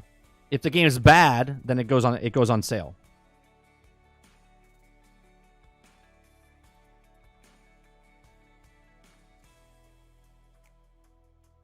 That's my mentality, Rose. I'll do the $18, and if I like it, then I'll buy it. But if I have to buy it because it's always online, I was actually thinking about buying a physical copy of it, because if I like it and it is the Red Dead of Star Wars, the Hogwarts Legacy of Star Wars for me, where I get to put hundreds of hours in it and I love just being in the world, I wanted a physical copy of it because I could just play it anytime I want. You know what I mean?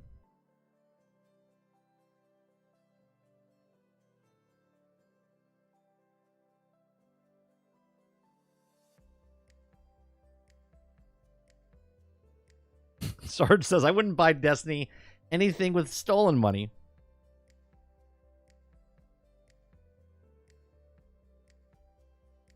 It's a physical copy where you have to download the whole game once you put the disc in. Is that true, Eclipse?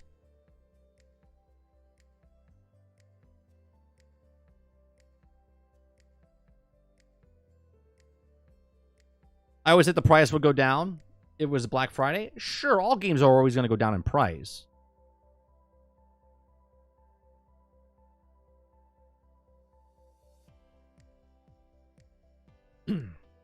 Yeah, I'll get my money's worth for $18 for sure, Z.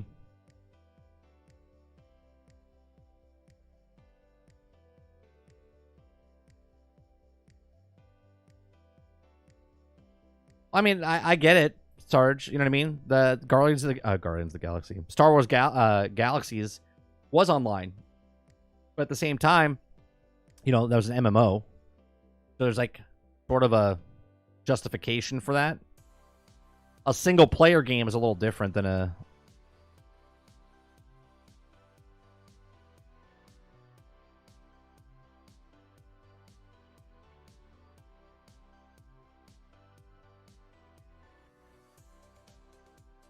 Going down the monthly route. Smart choice. I mean, basically it's Game Pass, right?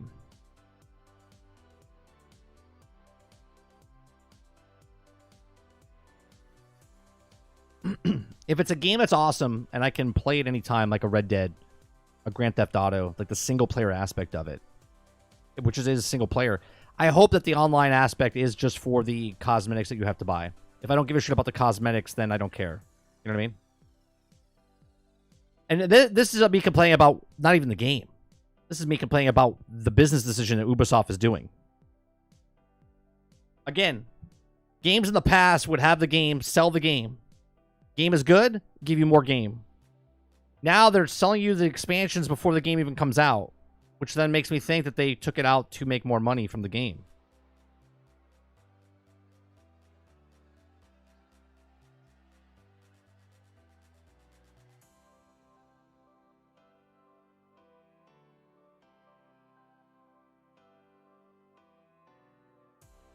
Oh, yeah, I know, Jones. Yeah, you gotta... It automatically renews afterwards. Okay, you're like, I'm gonna buy you for 1 month, and I would like to cancel the same time. They're like, oh, okay. When this game comes out, we will play the shit out of it on Ubisoft Plus, and we will beat the game. Yeah, we'll beat the game, and then we'll put it down.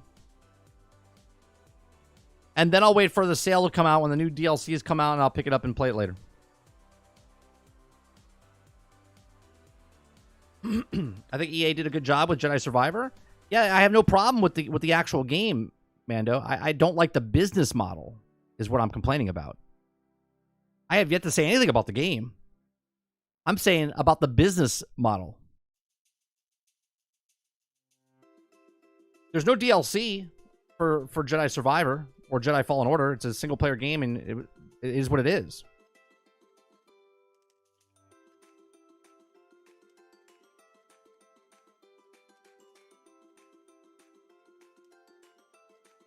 Yeah, I have no issues what I've seen for the game. The game looks fun. The game looks phenomenal.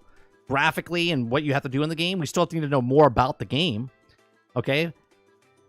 But the business model that Ubisoft has, that's what pushes me away from the game.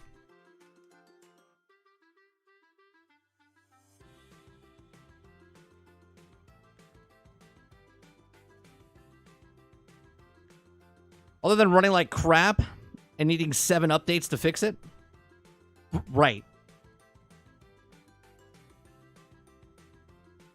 I'll tell you what, if the game is broke, if I get the $18 and the game is broke, I'll get my money back and I'll bitch about it.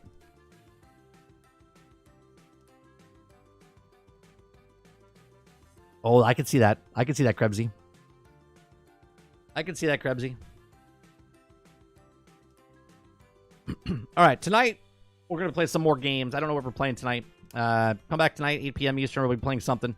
I appreciate it very much, and I'll see you guys on the next one. Salty says, don't worry, Mike. They'll be on sale sooner than you think with Ubisoft. That's always are. True. Very true, Salty. So, we'll be back tonight. Appreciate it. Make sure you hit that like button. Make sure you hit that subscribe button if you have to go above and beyond that. Appreciate it. Hit that membership button. And then I appreciate the people that gave me the super chats and memberships today. Appreciate it. And I'll see you guys on the next one. Peace.